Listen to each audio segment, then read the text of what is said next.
Everything you know about God was written by men, people like you and me. Everything that you know about a God was written by men.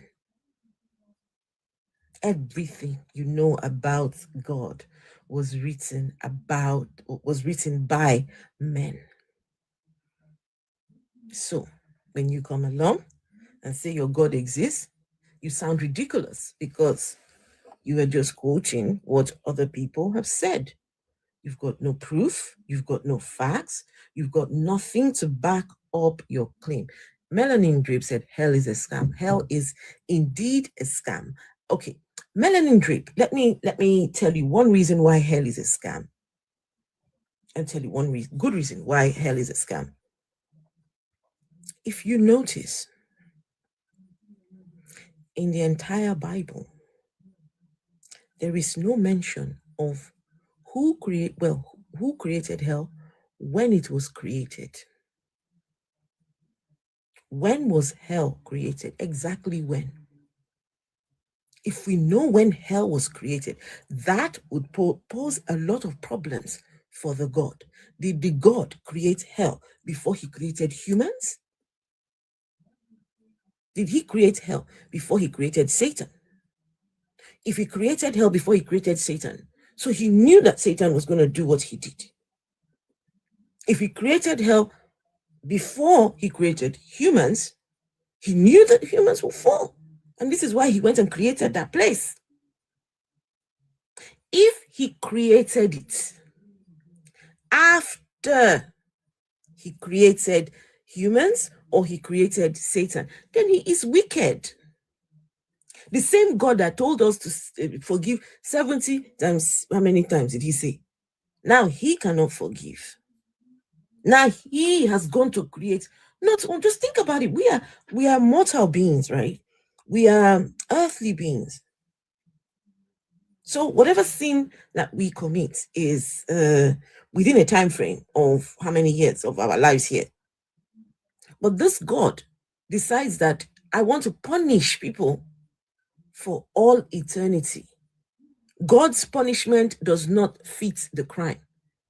God is evil. God is evil. Simple as that. Gentlemen, I'm political. Can you come back up? I'm inviting you up. Where's that political man? Maybe he'll come back later. Maybe he'll come back. God is evil. It's that simple. Any God that tells you, I want to forgive you people, but I can't. My son has to die first. You think that if he could not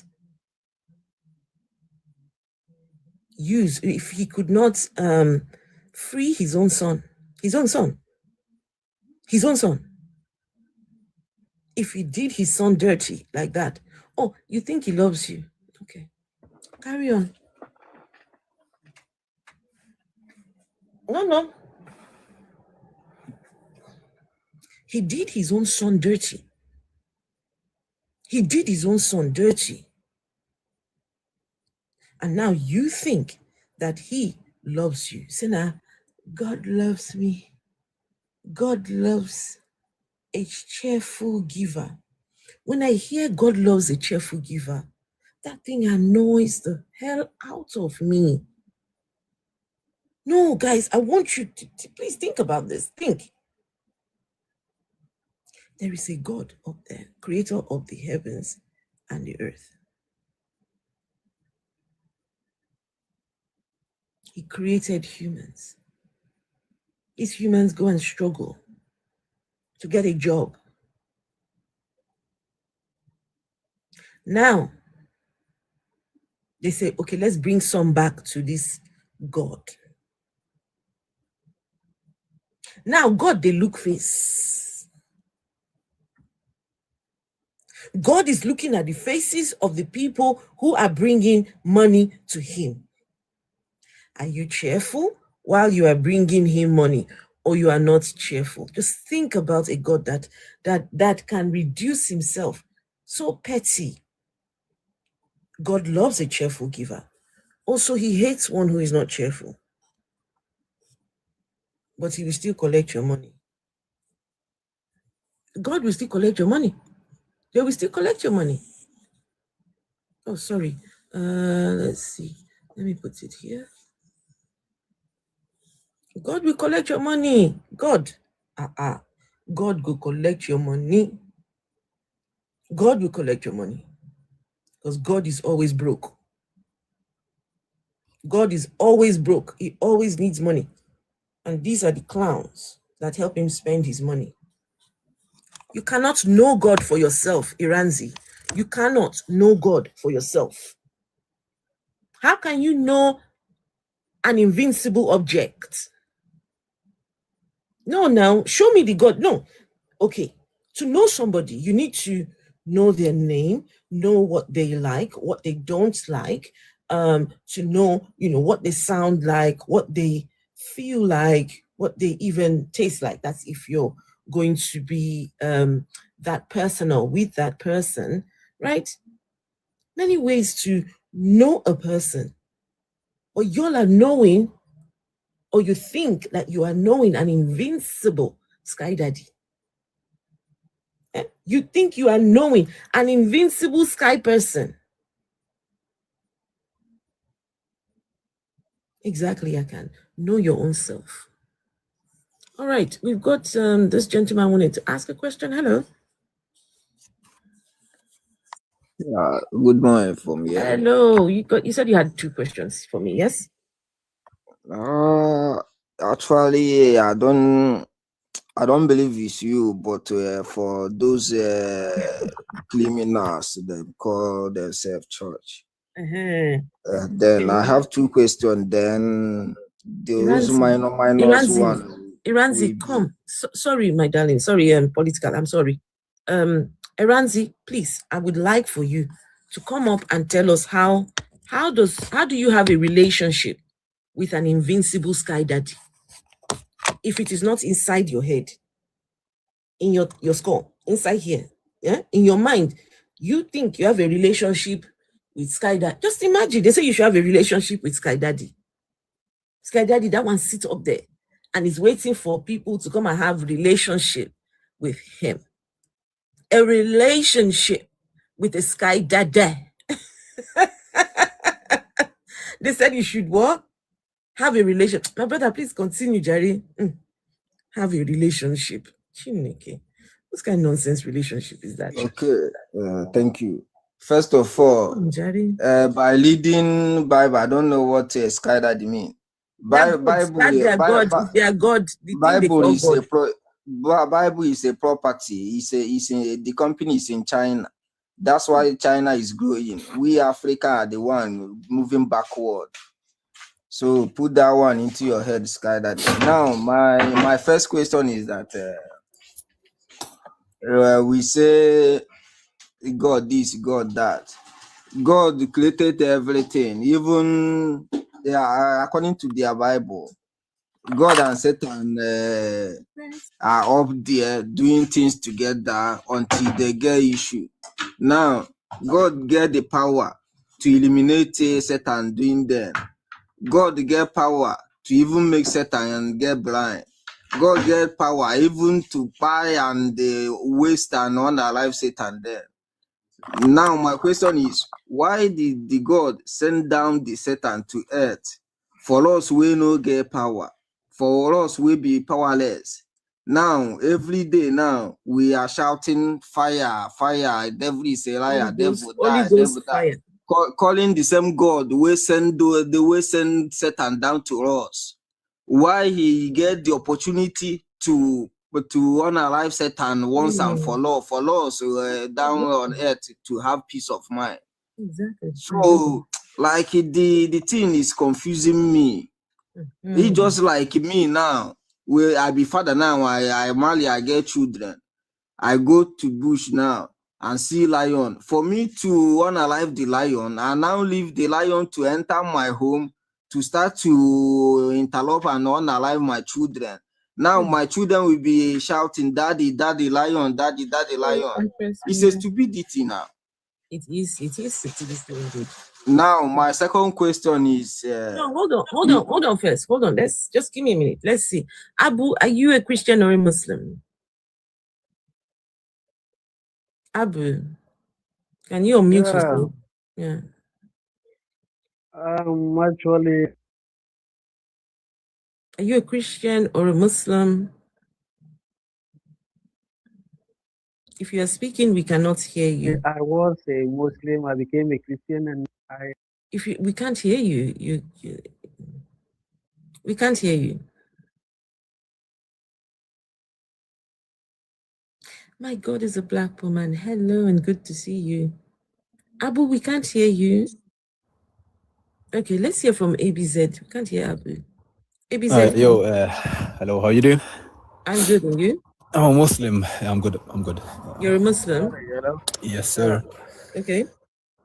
So you were talking about God being a sky daddy. Abu, can you sort out your mic?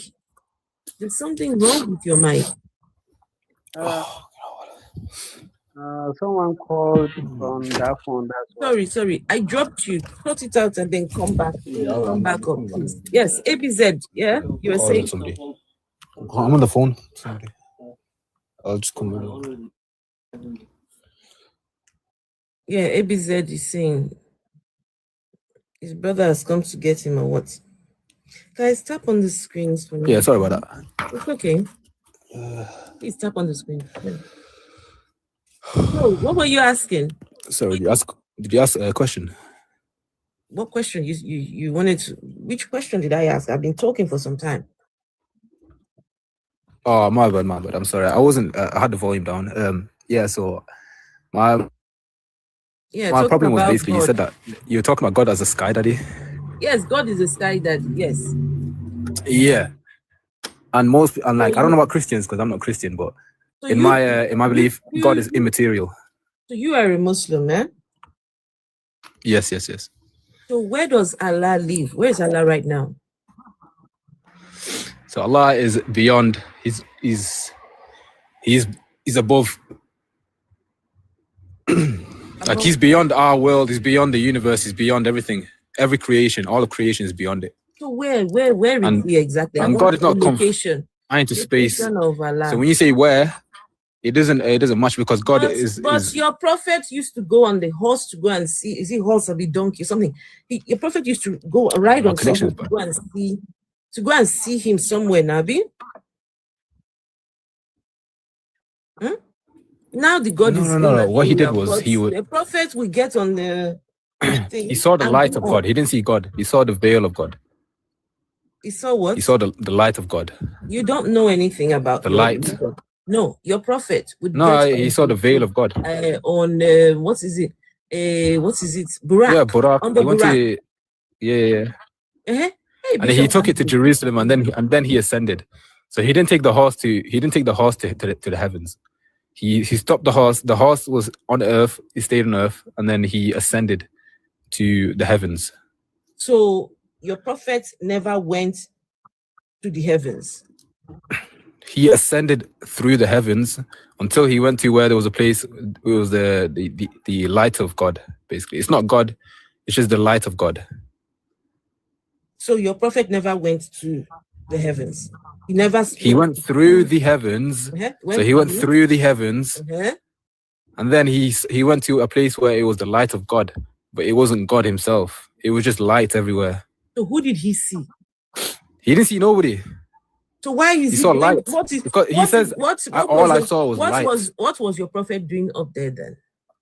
Okay, he went there to. There's many valuable lessons he was taught. He saw the prophets. He was taught many valuable moral lessons. He was taught the timings for prayer. So how many times we pray. Who taught him? Who taught him this God told him that this is the time that your nation's going to pray. So the amount of times your nation's going to pray. God told him those things? Yeah, he said. God told him, yes. But yet, yes, God. Yet he didn't see God. He saw light. He didn't see God, no. He heard the speech of God, yeah. Guys, let me tell you what. But let me tell you why you're bringing up the thing. Let me tell you what this gentleman is saying, yeah? So he's saying that the prophet of his religion got on a donkey. It's a miracle for a reason. A donkey. No, I don't believe in miracles. Of course you don't. You're not religious. He got on that thing and went kuchu, up, right? When he got there, maybe I don't know if he parked the donkey to one side. But let me tell you what he went through light. I'm speaking now. Hold on. He went through light, and when he got there, he started speaking to a voice. Creator. But he did not created the universe. He didn't see God. He didn't see. He saw God. the light. But he saw light. He didn't see then God. the light now started speaking to him. No, not the light. He was surrounded by light, but he heard a voice, and the voice is from God. But he didn't. And it's not it's not a voice like the voice that we hear, like human voices and stuff like that. It's a different voice. Like he even said it. He hears things that we can't hear. He sees things we can't see. He experiences things that we can't comprehend. This is scam one. But let me tell you something. Scam 101. Scam. Okay, let me tell you one thing. Why do I believe that? Ask me why do I believe that? Ask me. Anybody ask me. Tell you that they went up, they saw a God or whatever. They ask me why do I believe that? Biggest scam ever. Ask me why do I believe that though? Why? Why would you believe something like that? Why do I believe that? Okay, so I believe that because there's evidences everywhere throughout the Quran. Evidences of there's evidences of things that couldn't have been known. So if there's things that couldn't have been evidence that your prophet was talking to the lights. No, that's not the evidence. No. Evidence so of there are scientific facts that were discovered years later inside the Quran. There's prophecies, there's historical accuracies, many things. So I look at all that and then I say, okay, if this is true, how did he know this? No. How did he know that? So when your prophet went up there to go and see God, what did they talk about? He talked about his nation. He said, my nation. He was talking about how his nation was going to pray. Well, God is telling him your nation is going to pray. And he's fixed the time 5 times a day. What's funny about that? Would you take the word of a human or God? God is telling. Why would you take the word of a human? God is saying to your country will pray. Your country will pray. Okay, can I ask you a question? When did they find out that the Earth had an orbit? What year? No. What year did they find that out? Not at all. Not at all. When did they find out? Before we even talk about anything inside your Quran, we have to first determine whether the source of your Quran was genuine or not. Of course. What do you think we do? Okay, so let's determine whether your prophet was genuine or not. Try and disprove my Quran. No, not the Quran. We're talking about the source of the Quran. The source of the Quran. Okay, so where did the prophet get the Quran from? Where? The prophet got the Quran from a cave called Cave Hira. And inside that cave, he heard the angel, and the angel told him, read. He said, I can't read. Read what? You know the story. Read what? Now? You know the story. I know you know the story. Read what? To read what? What did he ask him to read? He just said read. But the prophet didn't know what he was asking him. And then he said, read in the name of your God. What did the angel want the prophet? That's the Quran. The Quran.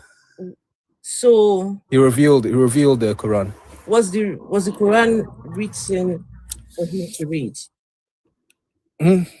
It was written in the Quran down for him to read. What? No, he told him to read. The angel said read, but that's part of the Quran. Read is a verse in the Quran. I know. Guys, listen to this. An angel comes down to come and meet a man inside a cave. First, he starts by squeezing this man very tight. Why are you pointing your neck? That's what it says. He nearly I know you're trying to do. The angel nearly unalived your prophet. The angel that brought this message started with violence. No. If he wanted to unalive him, he'd unalive him. He attempted if he wanted to. Yeah. If he wanted to, he'd unalive him. Okay. It's as simple as that. So anyway, if an angel wanted to unalive a human, it's simple. What did the angel want the prophet to read? So the angel was reading the Quran, but the prophet didn't know. So the prophet said, what should I read? And he said, read. And he said, what should I read? And he said, read in the name of your God, the God that created man Yeah, and so on, so on, so on. No, I'm not And the asking prophet you copied. to narrate. I'm not asking you to tell me what the conversation going on between the two of them. Tell me, what did he want the prophet to read? Because if there was nothing for the prophet to read, then The read is the Quran. You don't get the that. angel was lying to the prophet then. No, read is a verse in the Quran. So he's revealing the Quran. Do you get it? No, I don't get it. If I'm revealing to a book to you, and I'm just reading from the book, and I want you to copy what's in the book. Do you get it? No. So, okay, so the angel came to reveal revelation to the prophet, and then the prophet's copying what the angel is telling him. Copying. Where did he copy it to? Because he learned it, he memorized it, and then he told the people, okay, this is what the angel told me. This is the revelation from God. Read in the name of your God. That's revelation. So he came and narrated this thing. Yeah. Then your prophet comes from God. He said, out. I'm coming from God. So the prophet comes back out and now starts reciting what he had heard. Yeah, and the prophet told the people, I got a revelation. And then he told the people the revelation, and then they wrote it down, they memorized it, and then that became the Quran. So you're saying that the angel could not get your prophet to get something to write it down? No, memorized. He memorized it by heart. Nah, that's God can do anything. That's not a great way to pass on a message. It is, but no, if the Quran, there's kids that are 6 that memorize the whole Quran. No, it doesn't matter whether they memorize it. And he's a prophet. If God can do that, why? We are talking about the source, right? They wrote it, and memorized. How this Quran came, it just sounds ridiculous. They wrote it and memorized. Okay, can you tell me why did they choose? We have manuscripts. Why did they choose this particular man? Why this particular man? Because for 40 years he was known as the truthful and the trustworthy, and he had a great character. Everybody knew that he was a great person, so God picked him because he said this is the best example for humans to follow. So God said 40 years of piety. Why? What the character? His character, so people would believe him. Like and people say, oh, this man is a what? very great example. Of what? Okay, tell me what were the things that made him that special? Yeah, so people would leave their belongings with him. They would give him gold and they say, look after this. They would just bring even his enemies. Look after my gold. They would give him gold, all the valuable things. They would just carry their gold, just give it to him. Yeah, just lock the door. No, they just come, bring their gold and give. Yeah, come on, take it. Just how does any of this make sense? Yeah, sorry. How does any of this make any sense? How does any of this make sense? Anyway, the gentleman at the top, you were saying you wanted to say something. Political soldier. I'm preparing for work. Just give me how do you 22 expect minutes. God to? How else would you expect God to reveal? ABZ, just hold on. Let's hear from political soldier. Come on. Oh, go on, political soldier. You were saying you're getting ready for work. Yeah, as the young man were involved this pedophile called Muhammad. I will still add them in the 1 December skirt. Now, my second question is that I have been moving around and I see many people you go like this. They may be woman or man. They will say, praise the Lord, giving testimony. They will say, pastor, even the criminal pastor will be there saying hallelujah. He will say, when we are in the bus. Just ABZ. He said something offensive. He said something offensive. Like what? Wait. What did he say that is offensive? He said he called the prophet a P. I don't want to say it. Yes. But that's number one. That's a weak hadith. That's a weak hadith. Prophet were Mali 6 years old. It's a weak hadith. So please educate yourself. No, ABZ. How old was Aisha when your prophet married her? It's a weak hadith. I did not ask whether a weak hadith. I don't know. So it didn't happen. I don't know anything about your hadith. I have no business with those things. What age was Aisha when your prophet married her? He was 18. Give me a source. Because his sister, she had a sister called Asma. Give me a source. Yeah, I'll give you the source. Give me a source. Her sister was 10 years older. Give me a source. I don't give a shit about any of that. Give me a source.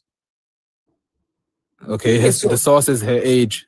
No. We don't take those kind of claims at all. Just find me something where we can go and read and say this is a H. In fact, we've got. Are you saying that Sahih Bukhari is? You said it's not authentic. No, I'm saying it's ahad hadith. So if you know anything about hadith, so can you single chain answer, hadiths. Can you answer my question? Is Sahih Bukhari, is it authentic or not? It's new. There's nuance to it. No, it's a yes or no. It's not that simple. It is that simple. It's not as only the Quran is that simple. Only the Quran. What is the meaning of the word Sahih? You are taking my time. Sahih means likely authentic. I have 2 minutes. Doesn't mean 100%. What is the meaning of the word Sahih? It's a general term, and it can mean authentic, but it's not 100%. Only the Quran is 100%. Oh my goodness! Because let me explain to you. So there's only one person narrating this guy is trying to tell you all that Sahih Bukhari has some things in it. But there's only one person narrating it. That's why I don't say if there were more people saying the same thing. Sahih Bukhari is not authentic. No, I didn't say that. Then what are you saying? I'm saying there's only one person, so it's not 100% it happened. Okay, so only one person said that she was 6. So we should throw away Sahih Bukhari. No. The way to know it's true is everyone's saying the same thing. So if everyone says she was 6, then I'd say okay, she was 6. But if only one person is saying she was 6, no sense. Only one person. You are making no sense, guys. This guy is trying to tell us that Sahih Bukhari is a fake content. Host, please, 2 minutes. Right, sure, you have an agenda anyway. Political, go on, political. Yeah. Just don't throw insults. Go sit down. Una own words to yourself. Christian is better than una self. Una where they fight for una God, we no go fight for himself. When I go they say Allah Kuwai, una go they cut off person head. Una no worst. Why God no get hand or to no get leg to fight for himself? Why now only una where they fight for God, we get all this thing. That one is aside. Then my second question is that you go see these people, they will come on pulpit to give testimony. You will see one brainwashed person like that. We say, hey, praise the Lord. As we are traveling, our motor can now get accident. Person where they beside me can't die. Now only me can't survive. Then I used to ask myself a question. What happened to those people who die in that motor accident? It doesn't mean that the God can't save them, or God they vet for them. I did their own sin too much past the one way they are alive. So, okay. But I don't meet one person like that. We will ask them when they come. Sorry. We've got a believer here, so we will ask the believer. Such mentality they make me so the problem with political, please, if you want to just because it's evil, there's no God. Just a second, ABZ. Political, please, if you want to argue, just just present your argument rather than going around and insulting people. Yeah, I can't have argument with people. No, if you can't, you just stay on your own. You're not the hardcore. You're not the hardcore point to them. Listen to me, my friend. My friend. So no be hold on a second. Hold on a second. Discussion self. Hold on a second. Hold on a second. We are in a civilized world. If you don't want to engage in conversation with people, you shouldn't be compelled by any means to have a conversation with them. Rather than you coming and saying all sort of words, those are not it doesn't represent a civilized person. So if you want to speak with people, that's the way he's making some really good points. No, it's not it's not a good point. He's making some really good points. Okay, let me make myself clear. I don't know why you are getting offended. No, I'm not getting offended. If I hit the point, let me just try and express myself. Okay, you know what, Phoenix? He's about to go down. Phoenix, if I hit the point, then you are the one who can clear us, then have a discussion on it. Not me, you understand?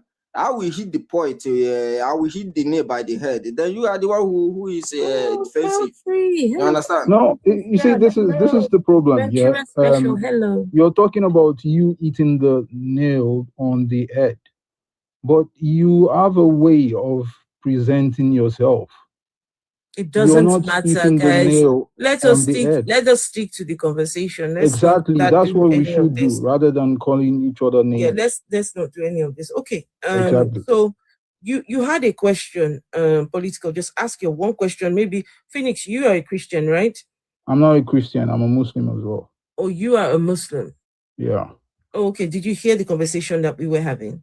I heard them because the gentleman ABZ was trying to explain to you that the primary source for Muslims is the Quran. That's the one that we ultimately believe in, that has no error. But you see, the hadith can be sometimes not very accurate because it's narrated by different people. So So sometimes, let me try and explain to you. So Sahih Bukhari is not. Just hold on a second. Let me try. No. I don't want you to go on a long tangent. I'm not going on. Sahih Bukhari now. Hold on. So Sahih Bukhari is not authentic.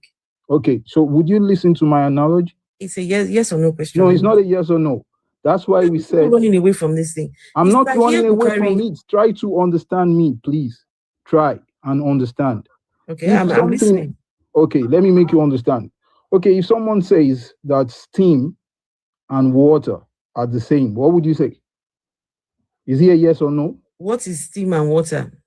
Like, the water has 3 states that it exists. So you have gas, liquid, and solid. So if it's block, like if you see something that is liquid and you mean steam? Yeah, like steam, like evaporation. Okay, yes, that is water. Yes. Yeah. It is water. So if someone asks you, like, okay, something is steaming, and they ask you, is it water or not? What would you say? It is water. You're wrong. It is water. It's no. They said something is steaming. Without water, you can't have steam. It might not be water. It could be other. All right. Never mind. Yeah, that's why I said. It's not important. I'm making that analogy for you to understand. It's fine. Is Sahih Bukhari authentic or not? So the thing behind it is that there are a lot of stories in Sahih Bukhari. So there are some that are consistent and there are some that are not. But the How do we know what is authentic in Bukhari and what isn't authentic? Exactly. So whatever that is comparable with the Quran is what is regarded as authentic, as valid. So once any hadith contradicts the Quran, it's not valid. It doesn't matter if it's Bukhari. It doesn't matter. Listen, it doesn't matter if it's Bukhari. It doesn't matter if it's Muslim. Any hadith whatsoever. If it contradicts the Quran, it's not valid. So if there are things in Bukhari that are not authentic, then that means that the whole thing is not authentic, right? No, not the. Listen, this is the thing. So, do you understand why we accept the Quran? Why we talk about the Quran? Do you understand? We're talking about the Hadith now. Yeah, just hold on. What? Yeah, I'm just trying to make something clear. Tell me, why do you accept the Quran? Yeah, so Quran is regarded as the word of God, the unadulterated word of God. Really? Is it? Yeah, that's the Quran. How is the Quran the word of God? How? Okay, so that question is, have you tested it? How is the Quran the word of? I would like for you to tell us. I would like for you to tell. No. Have you read the Quran? Forget the test now. Tell us how. Clearly not. How God spoke, and those words came into the Quran. Tell us the link from God to the Quran. Okay, the Quran came to being by a form of revelation. Okay. It was revealed. To who? To the Holy Prophet. Okay, so and it was called the Quran, so which means recitation. So the words of the Quran were revealed to the Prophet by who? Who revealed it to him? Okay, it was revealed by an intermediary, which is the angel. So this is not directly from God. So from an angel. So how do you communicate with me? So this is not directly. I'm just trying to. Allah is it? Okay. So what are you speaking to me through? Your Can you phone? please answer my question?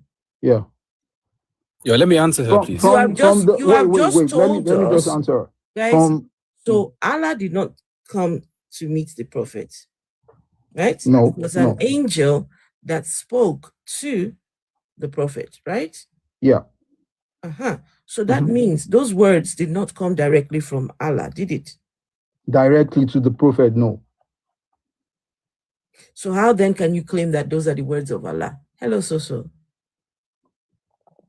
How? Okay. So do you understand who the angel Jibril is? No. No. So do you don't understand? So if I explain to you, would you understand? Yeah, if your explanations will help to, make it make it authentic somewhat, this claim of angel coming to, because if an angel came to the prophet, right? How do we know that an angel came? Okay. So the question should be, how do you define what an angel is? Yeah. Tell us what an angel is. Okay. So angels, from descriptions, they are a being that are very unique and very flexible. So they appear in numerous ways. They could come as lightning, as a light. They could, they are this kind of beings that are able to take multiple forms. Hello, Ghana for vibes. Okay. So once, if they come, they have some characteristics they present that makes their presence revealing, that you couldn't tell what. So they are selected. Bro. Let me just try and answer this, and then you can go ahead, because I think you're confusing a little bit. Like, I know exactly what you're trying to get at, but I think you're confusing a little bit. I'm trying to understand what this angel is that came. So I think what you're trying to get at is that basically the prophets, they can take many shapes. They can be a human. It can be in its original form, but it doesn't usually do that. But the prophet's job that came to Muhammad was to reveal the words of God. So what the angel is job is. The angel hears the words of God, and the God will tell the angel to reveal it to the person, to the prophet. And so let me ask now. And the angels, they can't disobey God. Okay, so this angel, right, heard from Allah and then came down to the prophet. Okay, so tell us, how did you determine that an angel came to the prophet in that cave? Yeah, sure. If it happened one time, you'd have a point. But the angel came many times. I am not making a point. I know. I'm just saying. I know. They say extraordinary claims require extraordinary evidence. Of course. So now here we've got an angel that brings a whole book down. A whole book. Yeah, hear me out. So the angel that brings a whole book down. So how do we know that this was an angel? Who saw the angel? All right, let me talk then. I'll tell you. So over 23 years, there were many people that would witness the angel in human form, and the prophet would say, "This is the angel Gabriel," or they would see the revelation. So they would see the prophet very, like, you can tell that something's consuming him, and he would feel very, very heavy. So like when revelation was happening, his whole body, demeanor, everything would change, and everybody would know, okay, he's getting revelation, and then he'd start reciting the Quran. That's how we know. Many people saw it. Say that again. Many people confirmed it. So when the angel comes, tell us, describe what was the experience like as he's receiving it from the angel? You say what now? Yeah, so when he's receiving the revelation, people don't see. A lot of times, people didn't see the angel when he was receiving revelation, but of course, they would see. They would see the angel. Can I finish? Yeah. They would also see the angel, so it's not like they never saw him. But I'm saying when he got direct revelation, they would see So, for example, there was a time where the prophet's leg was over somebody, like I think one of his wives or something like that, and it felt like something was crushing the person because of how heavy the prophet felt. Like his leg felt very heavy while he was receiving. So the point is, when he gets revelation,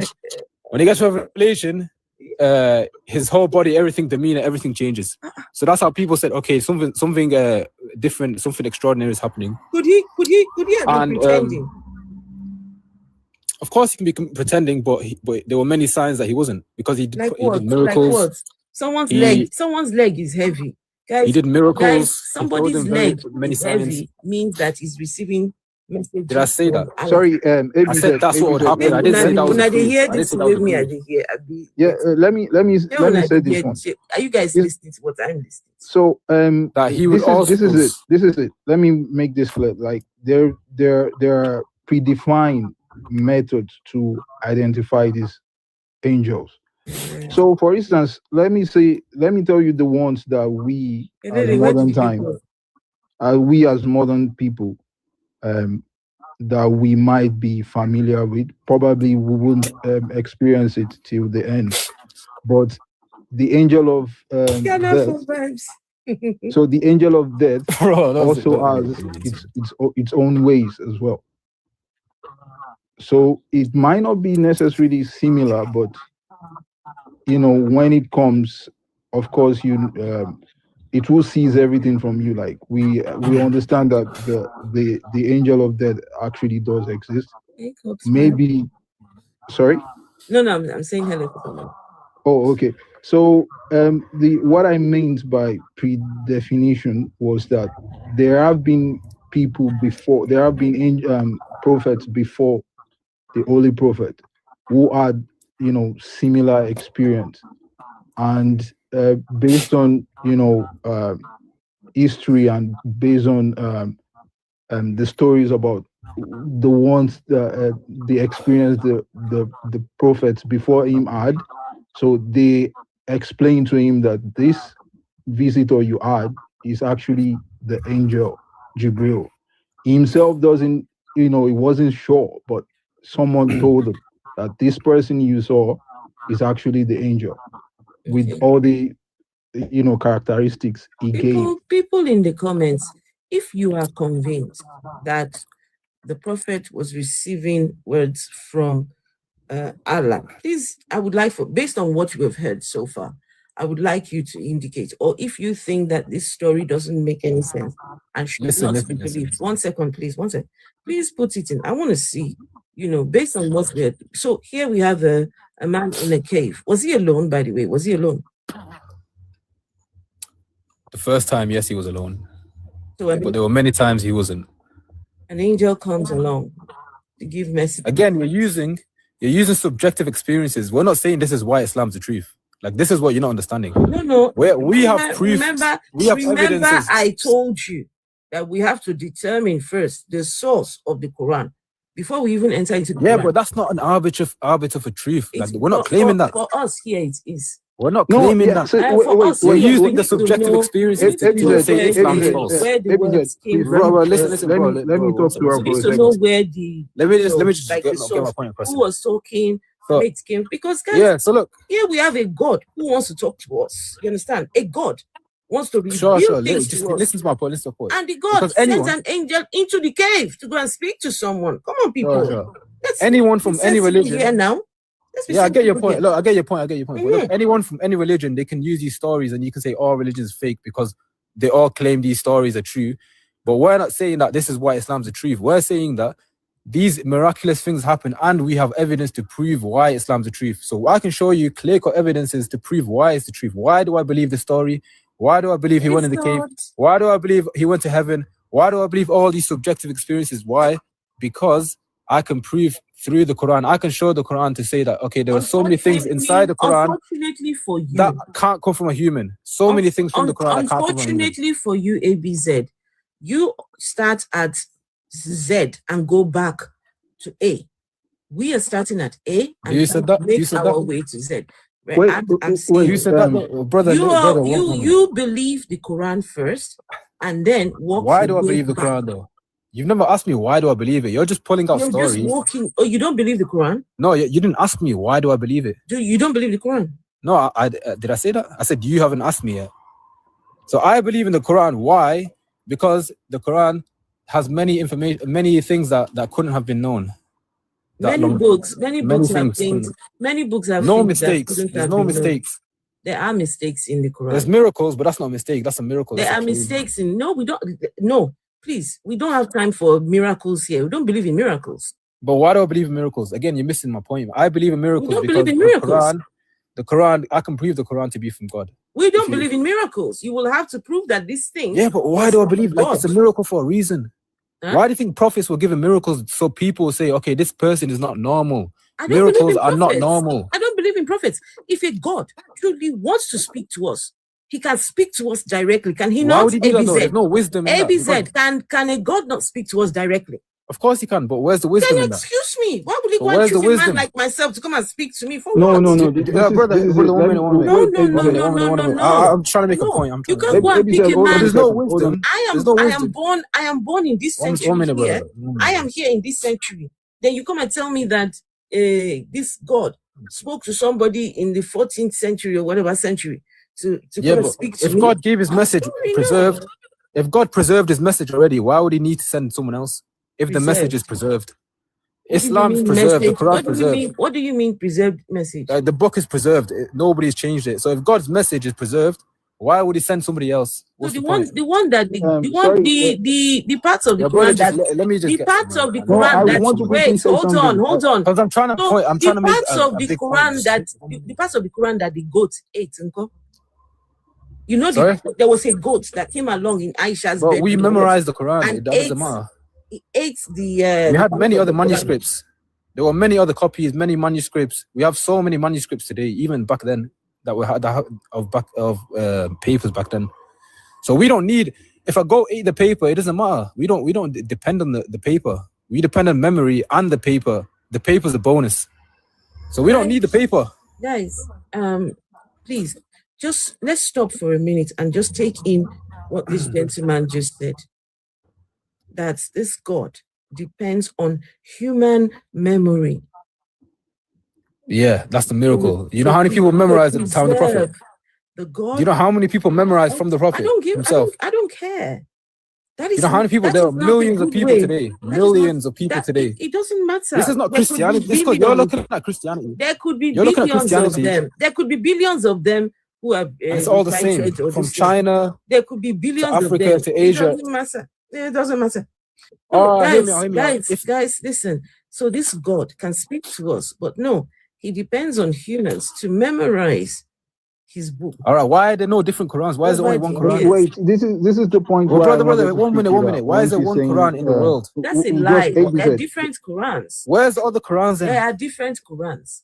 It's just if it was all like Chinese Muslims, let's see. You'd have different Qurans. There's only one Quran. Why? Okay. How many Qurans are there?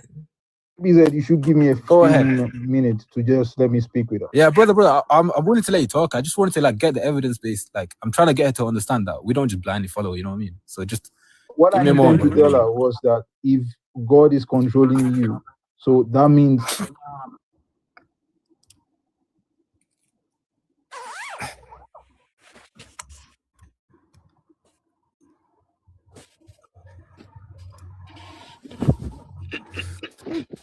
You've got your answer, right? It doesn't take that long. What? Just type it in Google and it'll tell you one Quran. I've done it myself. Oh, so. Wow. Someone said there are 31 versions of the Quran. Someone. Yeah. Someone said. I mean, on this particular. Anyone can say anything. Give me a good source. Something I can trust. Something authentic. So if someone says that the Quran has not been changed, whether they are Muslim or non-Muslim, they have just proved that they don't know anything about the various Qurans existing today. The oldest Qurans available today are the Samarkand Codex, currently located in Russia. And the other is an old Quran manuscript kept on public display in the Topkapi Museum in Istanbul. Both of them are incomplete manuscripts. Without a complete copy from Uthman's period, it is impossible to know that the Quran used today, which aren't even in Quraishi Arabic, who's writing this? Original dialect used in Uthman's version are the same.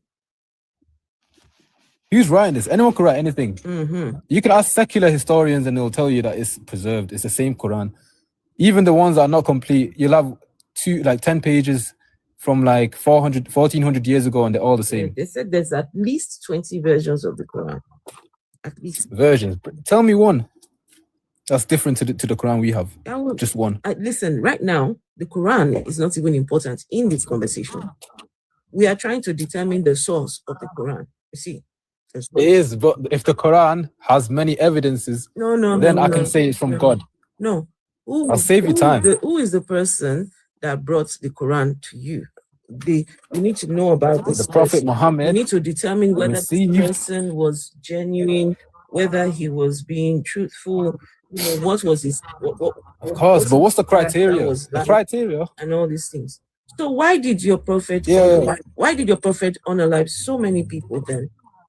Yeah, so the prophet he was actually persecuted for the first 10 years of his life in Mecca. Did he unalive? He was persecuted. 13 years of his life, he was persecuted. His followers were killed. People were getting killed everywhere. All people, like, they were just getting killed and abused and all sorts of things, tortured. And so he migrated to Medina. And then after he went to Medina, he established his first state of Medina. Once he established the state, he made a treaty with the Christians and Jews. Sometimes people broke the treaties, so then you'd have to get a penalty after breaking the treaty. So what they would do is they would kill Muslims after saying that we're going to be your friends. And other times he would fight against the pagan Arabs in battles that Muslims were outnumbered. So sometimes there'd be 1,000 pagans, 300 Muslims, and still the Muslims won. So many battles were defensive. Okay, so hold on a second. Let me read something to you. One second. Go ahead. Where is that? Bring out any source that you want me.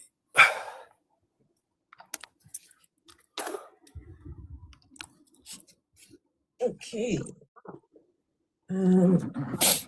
So I've got a book here. So this book is titled "The People versus Muhammad," right? A psychological analysis. So for people, a book, according to who wrote that? 1 second. There are many Islamophobes out there. Guys, that's the book. Who wrote that? No, JK. Right? Shined. So, what does that even say? I can't remember. The People versus Muhammad. It says the shocking evidence which exposes his catalog of mental illnesses. According to who? Psychopath, a sex addict, schizophrenic, and more. Okay. According to you, bro, this is just an Islamic anti-Islam book, man. Anyone can write a book. Okay, so if there is anything, bring a source. If there is anything that I see here that is not correct, then you can please correct it. Okay? Yeah, you have to reference the source and bring it back to the hadith. Not an outside source that never met Muhammad. You're just claiming things. Anyone could claim anything. I can claim I'm the president and write a book about it. Makes no difference.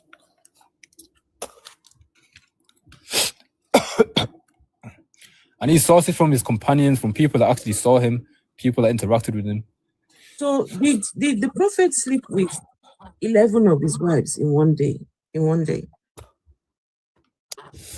prophet, I mean, he did sleep with his wives. Yes, that's what a wife.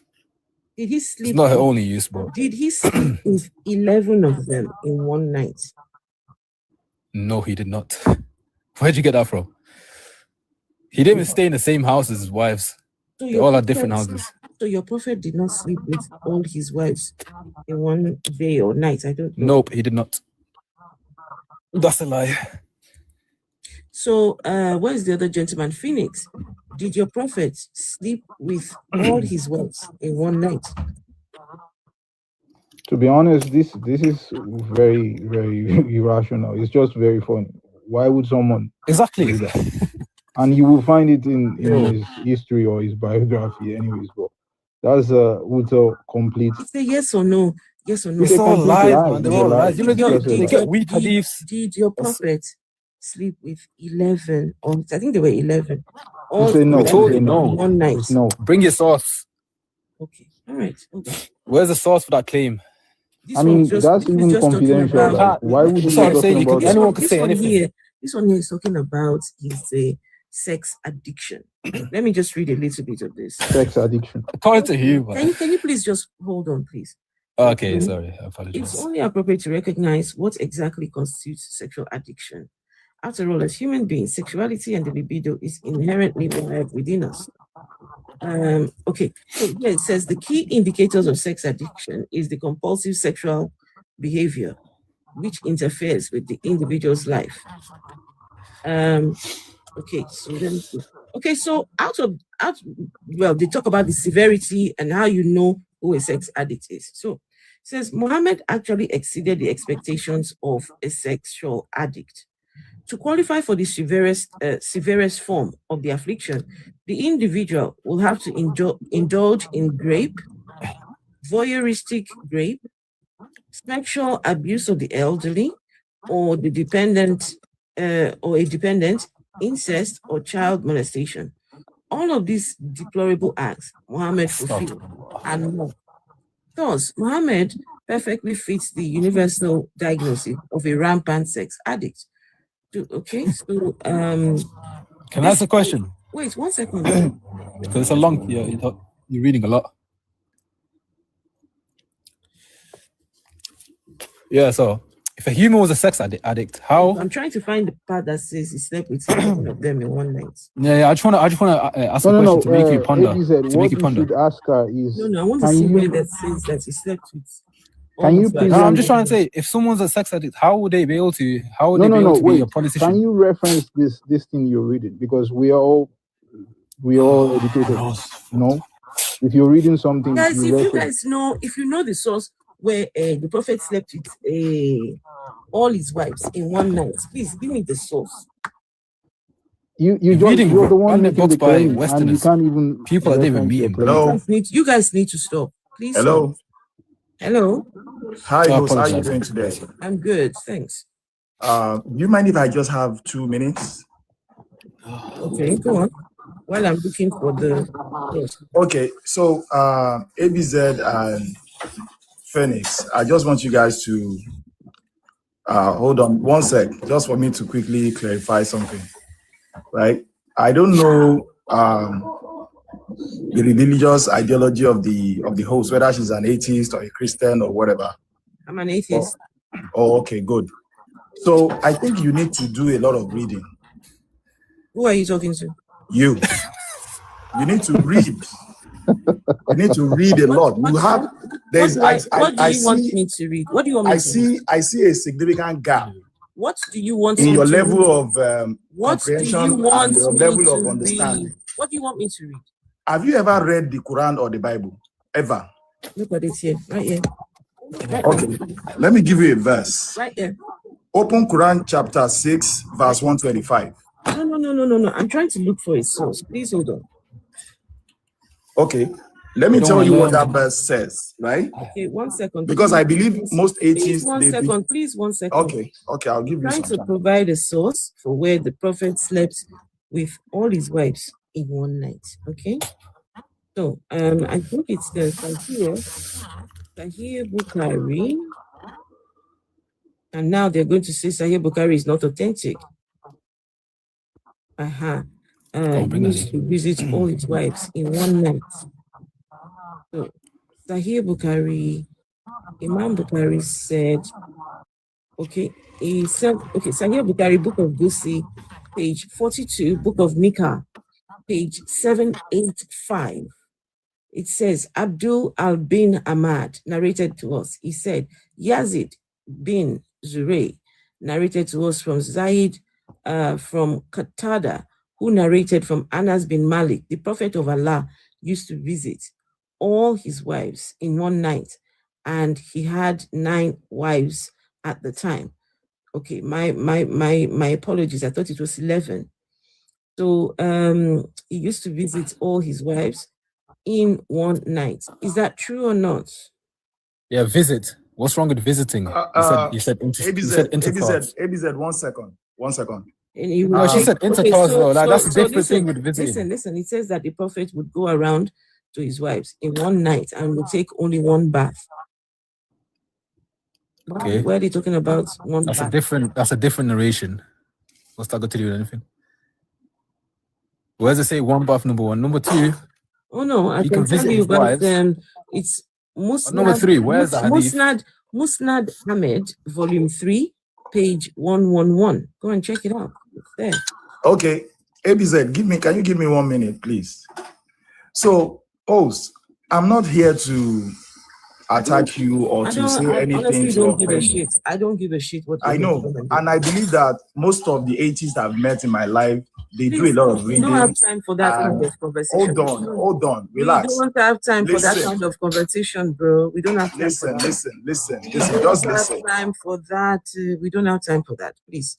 I'm not trying to engage in that sort of conversation where you come and be condescending. Go and read a book. Go and read this. You believe in this ancient book. We're trying to determine whether this book is true. That book is relevant to what is happening today.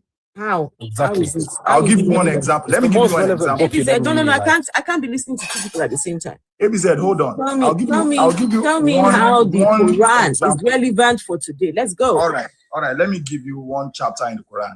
Okay. So if you have the time, open Quran chapter 6, verse 125. That verse talks about.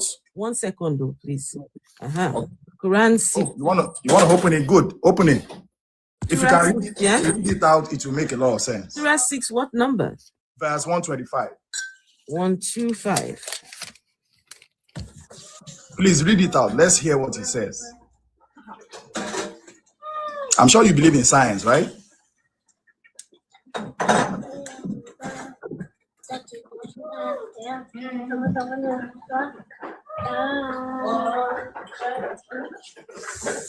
So you said Surah 6? Quran chapter 6. What's the name of the book in Surah chapter 6? Surah Al-Ham. Surah Al-Nam, okay? And it is 125, yeah? Chapter 6, verse 125. Thanks, please listen. Let me give you a snippet let me of read what. it. Let me read it. Okay, Let me read it. Good. Guys, please listen. So it says, so whoever Allah wants to guide, He expands his breast to contain Islam. And whoever he wants to send astray, makes his breast tight and constricted, as though he was climbing into the sky. Okay. Thus does Allah place defilement upon those who do not believe. Let me read that again. So whoever Allah wants to guide, He expands his breast to contain Islam. And whoever He wants to send astray, He makes his breast tight and constricted, as though he were climbing into the sky. Thus does Allah place defilement upon those who do not believe. My people, Allah is the one guiding, and He is also the one sending people astray. How is this even? How is this a good thing? Can I answer that? Yeah, so there's a different verse that says Allah only allows those who defiantly disobey to go astray. The guy said it is relevant. Defiantly disobedient to go astray. He said so you have to be defiantly disobedient. He said it is relevant for today. Me, I want to know, when Allah is opening people's breasts and putting Islam inside it, right? Or tightening their breasts. Please, how is that relevant to today? Yeah, as you got, I can answer. Hold on, maybe go on. Let me point out something right there, right? You see, when you get to a certain altitude, you start feeling tightness of the chest, right? And you find it very difficult to breathe. Okay? You are not. There are so many. You are not addressing the point. Hold on. Does your Allah increase people's breasts? Or please let him finish. There is something he wants to point out. That statement doesn't mean physical breast. You see, that's why I said you need to read. I just read it.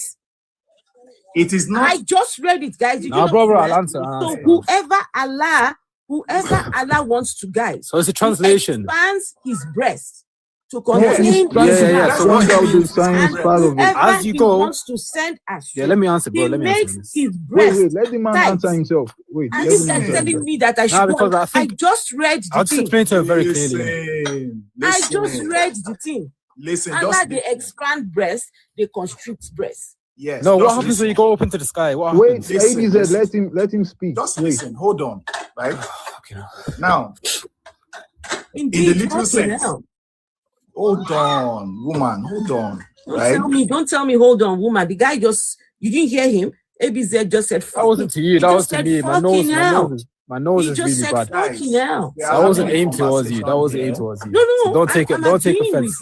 When we are, I've got a bad cold, okay? I've got a bad cold. Indeed. Okay. I've got a bad cold, man. We are not supposed to insult. That was not aimed at you. He was the one who did it. So I ABZ, can you just stop? That was my bad. fellow Muslim, they hear they swear. So ABZ, can you just stop? No, please. Let's have a conversation. I'm not insulting anybody here, and I'm not even saying anybody should agree to whatever it is I say. You don't need to agree, okay? And it is said right there in the Quran that at a point you would have to open up people's chests so that they can know the truth, right? Now, this is not for you to agree, as I said, okay?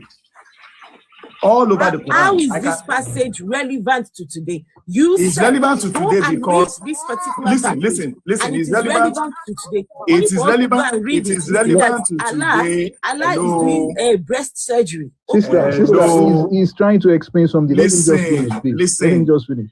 Now, that breast is not the physical breast that you are talking about. Okay? And the tightening of the chest that the Quran is referring to right there is what happens when you go to a certain altitude today. If you get to 30,000 feet from the ground, you will not be able to breathe. Can you stop, please? The thing says, listen, the thing says, that science whoever Allah wants to guide. Sister, wait. If Allah wants to guide somebody, he opens their breast. Wait, let him finish. If he wants to lead them astray, he will close it, just like your chest is closed. What is this guy talking about? Your altitude. What is he talking about? The verse says further now. You read it. That is just like when somebody flies into the sky. That's what. Read it again. Read it again if you can read it. Hold on, that's ladies. exactly what you said. Wait. Does Allah expand people's breasts? Do you think only women have breasts? It is not the breast. You see, that's the problem you have. It's not the physical breast. Tell me about the problem that I have. I am. Do you think men don't have breasts? The Quran is the one that says breasts. Do you think men don't have breasts? It's not breast. It's hold on. You know, what are you talking about? Do you think men don't have breasts?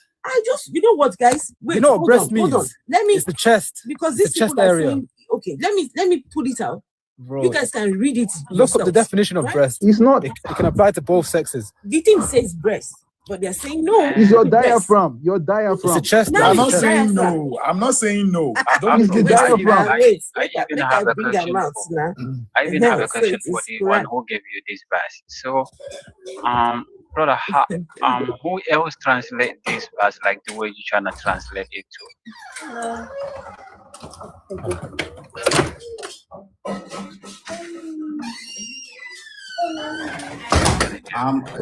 Sorry, noisy where you are. Yeah, you're asking me a question. Yes, I have a question for you. I said, yes. The meaning you're trying to give it to this verse right here. Where in what tafsir book can we find that whatever you're trying to give it to this verse? Like, so you're saying that it don't really mean literally what it says, but it means something else. Who else? It's literal, man. Like that? I don't know why he's saying it's not literal. It's literal. You know, men have breasts. Hold on. Men have breasts, man. So what's the issue? Hold on. Don't jump. You don't even understand my question. It's scientific. All right, hold on. Hold on, guys. Let him answer. Let him ask his question. Go on. Exactly. You come with a verse, right? And then whatever the verse read, you're trying to give it a different meaning. I'm asking you, in which tafsir book, like, where can we find whatever you're trying to give the meaning to these verses? Because we know this, the verses of the Quran, they already have the meaning before, and then the ulamas, the tafsir kitabs are already there. So where can we find whatever you're trying to say right now? Okay, so listen. It is very difficult to reference a particular sheikh for a verse in the Quran. because everything has to do with more of understanding. Okay? Now, if you look at what she's sharing on the screen, right? She said, the verse says that, so whoever Allah wants to guide, he will expand his breast to Islam, right? That is, the breast will contain, what that means is that it will expand the person's heart, not the physical breast, okay? And whoever he wants to misguide, he makes his breast tight and constrained as though he were climbing into the sky. So what I was saying is that, what I'm trying to point out here with this verse is that there are scientific references as to certain altitude. That is, when you get to certain altitude, you will not be able to breathe properly. You will have tightness in your chest. Exactly. So this breast here is not referring to physical breast, as everybody knows it. It's referring to. Listen. What is the correlation of this verse to what is happening now? Because you're trying to say I'm saying that the verse has a bearing to what is happening now. Okay, hold on. What is the correlation, please? You guys see breasts. Okay, hold on. Guys, 1 second. Guys, hold on. No, 1 second. I hope you guys know that the breast in this particular verse is not even important. It is what Allah is doing. Allah is the one guiding people to Islam. Look, if Allah wants to guide you to Islam, He will expand your breast to contain Islam. The same Allah misguides people. Look, whoever He wants to, I'm speaking, whoever Allah wants to misguide, He makes His breast. So anyone who doesn't believe in Islam, Allah has misguided you. Sorry, okay, that's can I quickly say something? Anyone that believes in Islam, Allah is the one who has guided. Have you seen? This is what this is. Wait. On bank, please. Let me just quickly Can you guys see what I'm seeing? Sister, wait. Sister, what was they one at a time, bro? Come on, man. The problem here is for vibes. Okay. The problem here is when you try to explain the Quran with Quran, that is where I always get it naughty. Because if you want to tell me that Quran is from God, then you have to give me sources outside Quran. Just like the Christian, if they want to claim that, okay, the Bible is from God, you don't have to open the Bible to prove the Bible to me. You need to give me an external source. And I will always say this. We have a lot of religion all over the world. In Yoruba land, we have what is called Ifa. And if Ifa was going everywhere across the globe, conquering nation, everybody would be speaking the language of Ifa today. Because people that worship Ifa says that it is from Olodumare, which is the creator of heaven and earth. So you can Google it, put your go on Google or ChatGPT, ask what is Ifa in Yoruba, and these people that worship Ifa believe that everything that was written in that book of Ifa is from God. And you that come from the Arabic nation, you have to show Muhammad on my own neck. What is my own business that come from Yoruba land with Muhammad? Right. If you go to the Igbo land, Igbo also have their own deity. If you go to India have their deity. Go to China have their own deity, which they believe strongly in. And they also have historical book. Have you heard of the Dongon group? The Dongon, they have scientific knowledge, cosmology knowledge that has been dated back as far back as 2,000 years. So you don't come here and tell us that Quran is from God. How do we know that Quran is from God? From Muhammad. Who is Muhammad? How do we prove Muhammad? You have to open the Quran. Let me prove that Quran is from God. Okay, so you've made a point there, right? That everywhere you go, people have their own belief systems. So why is this particular Arabian belief system? Why was it brought to us? Why do they need to take it all over the world? right? When people already have their own belief system. So yes. Yeah, exactly. Sure. Can I? From Ifa, let me answer that. Let's ABZ respond. If people from Ifa went to other African nations, killing people and telling them that if you don't worship Ifa, you are dead, definitely everyone in Africa will be speaking the language of Ifa today. It's as simple as that. Christianity and Islamic is a state religion. And the fact that it's a state religion, that is why they shove it on everyone's neck. That's false. Sorry, guys. So I just read something here. Sokoto can I answer? So one sec. Sokoto boy Ariwa said, "What is Rida al-Kabir in Islam? Muslim women breastfeed adult men strangers. 10 points.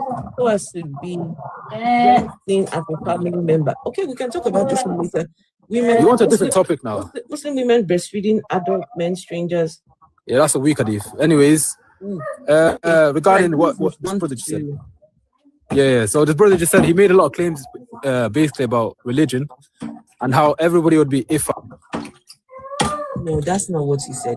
Why is he being muted now? He's responding, please, guys. He's responding. I think he was muted. Yeah. The main point? Yeah, can I? Sorry. No, hold on. Let him respond. All right, so to get to the crux of this, he's basically saying that every religion is like everyone's got their own way. Why should somebody follow Islam?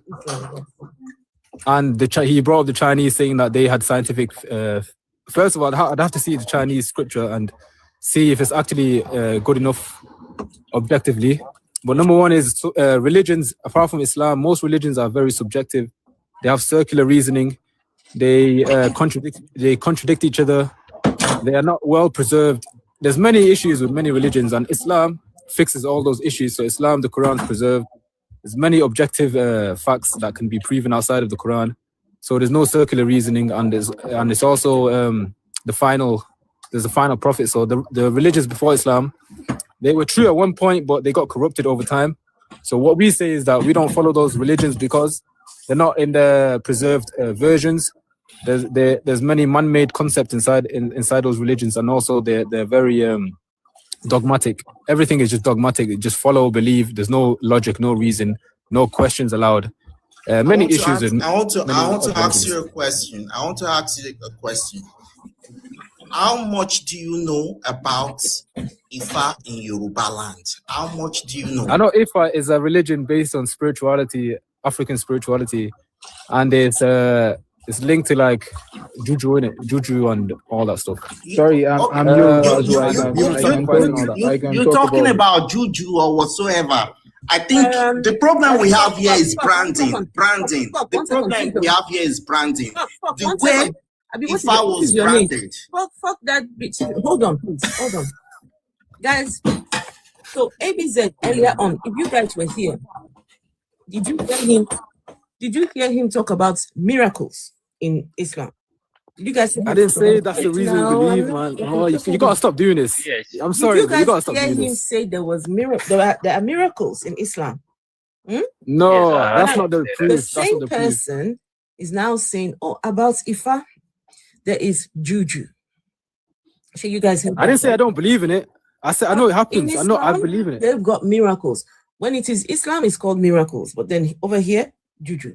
No, because you access branding. It is the way they branded it to you. That is what you think it is. All right, forget the juju. Forget the juju. I am Yoruba. And I want to comment on that, if you don't mind. Brother, let me just finish. Okay, no, hold on. ABZ, please. Let him respond. He's a Yoruba man. I was trying to get to a point. You don't have to be doing this all the time. What a Yoruba man wants to say about Ifa, who's also a Muslim. Why are you making things complicated? Like, we are both Muslims. Let's hear you now. You say because I didn't get to finish that point. She interrupted me. So just hold on. I said I'm Yoruba. Really and truly, I know about these things very well. You should have just said, "Oh yeah." Okay, just let the Yoruba man say what he wants to say about Ifa.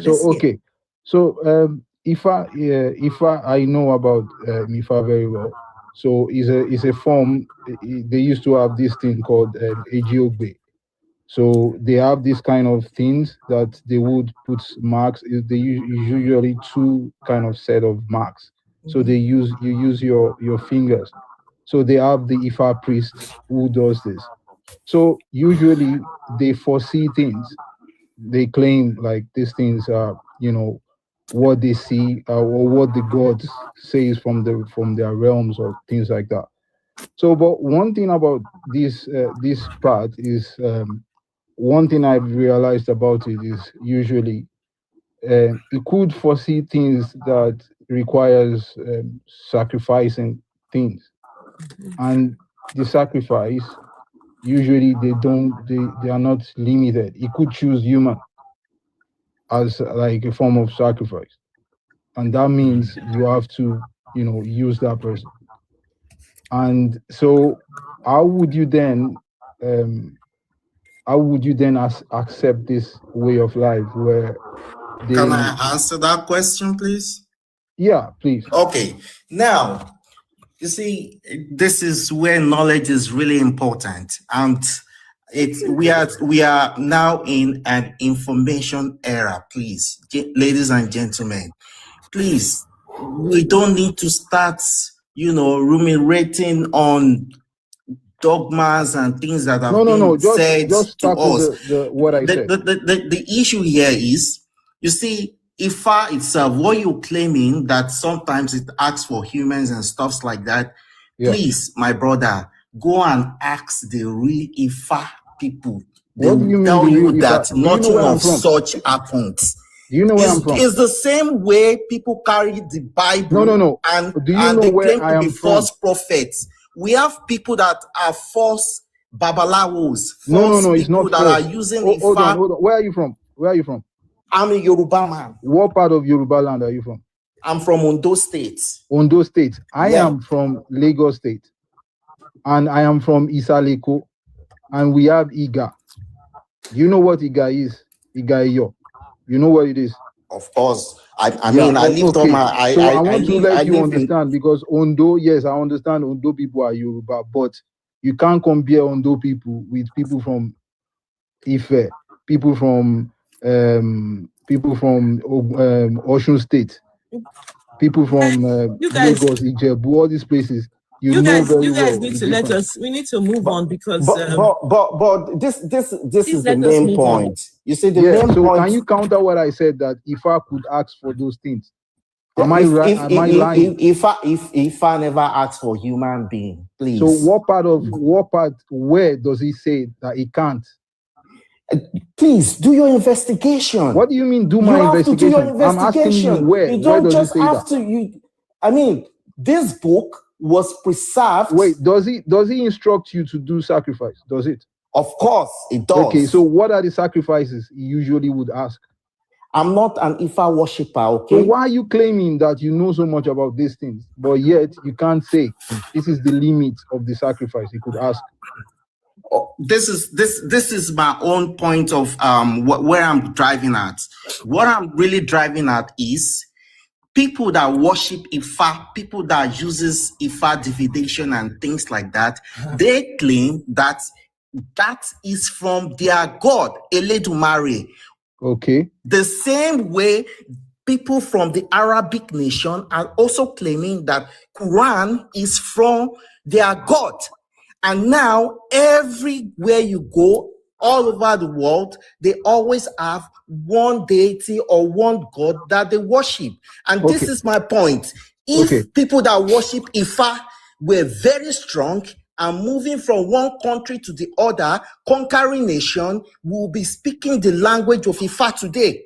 So someone from Saudi Arabia or from one Arabic nation will come to Yoruba land and be telling me that Quran just is hold on, my friend, what? because you're not staying on point. You keep going, you keep deviating. Except if you don't want to understand my point. It is straightforward, it's clear. Just hold on. Let me just make this analogy. Yeah.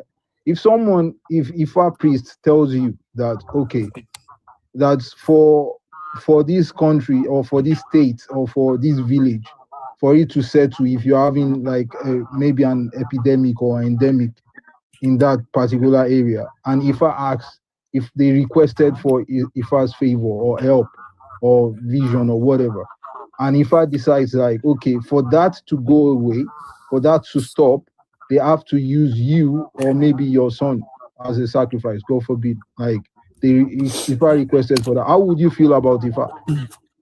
And Ifa chose you. And who says that people that follow Quran, they never kill No, other people? you're not answering the question. You see, this is the problem. Of course, I will feel bad. Mind you, I'm not an Ifa worshipper. So why you? I'm not an Ifa worshipper, but I'm not going to be fine if they say that they should go and kill me. Of course, why would I be fine with that? Brother, do you know where the problem is? Like, you don't know how Islam spread. I explained. You talked about Ifa. We know how Islam spread in Nigeria. Wait, Indonesia. You know how many Muslims are in Indonesia? We know how Islam spread in Nigeria. Well, let me make a clear point because they make. So Indonesia today has the most Muslims in the entire world, and there's 230 million Muslims, and they all became Muslim via trade. No, so he wants to talk about Ifa. Then I told him what happened there. I told him the problems around you talking about you want to believe in Ifa and all these things. Now you understand that this is actually. I mean, you couldn't. You're saying if he chooses you, like you keep swearing. You're just saying that. You know Oro, don't you know Oro? No, guys, we need to move along. Do you know? I just Google it now.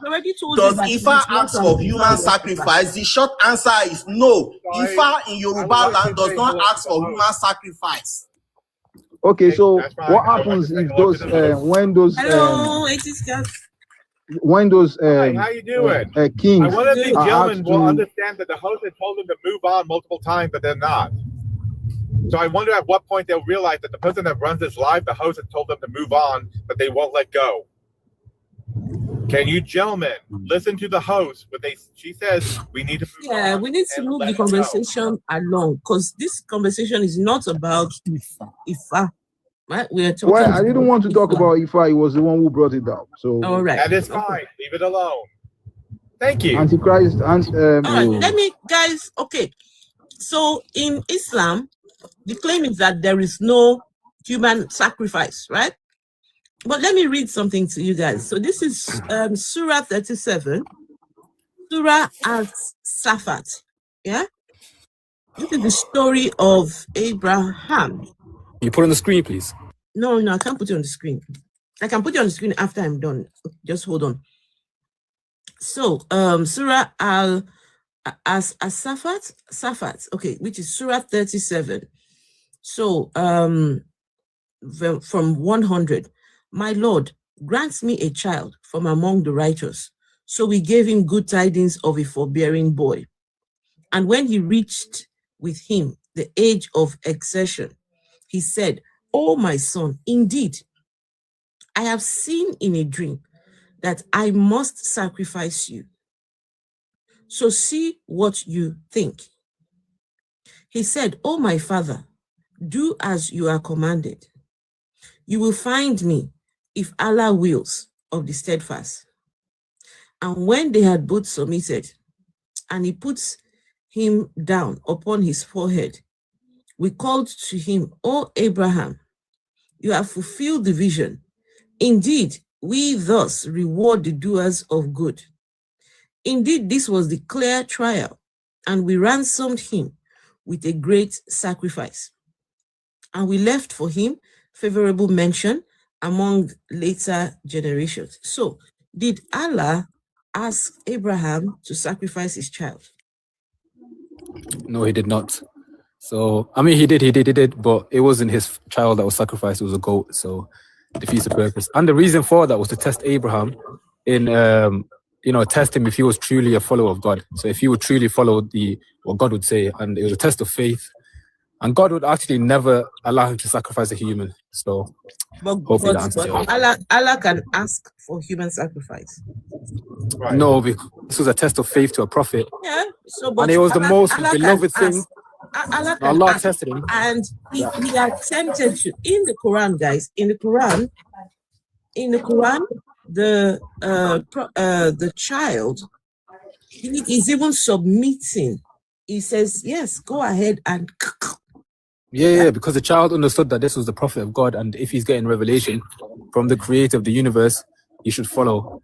And the reason why God did this to Abraham, wait, one minute. The reason why God did this test to Abraham is because Abraham was such a great follower of God.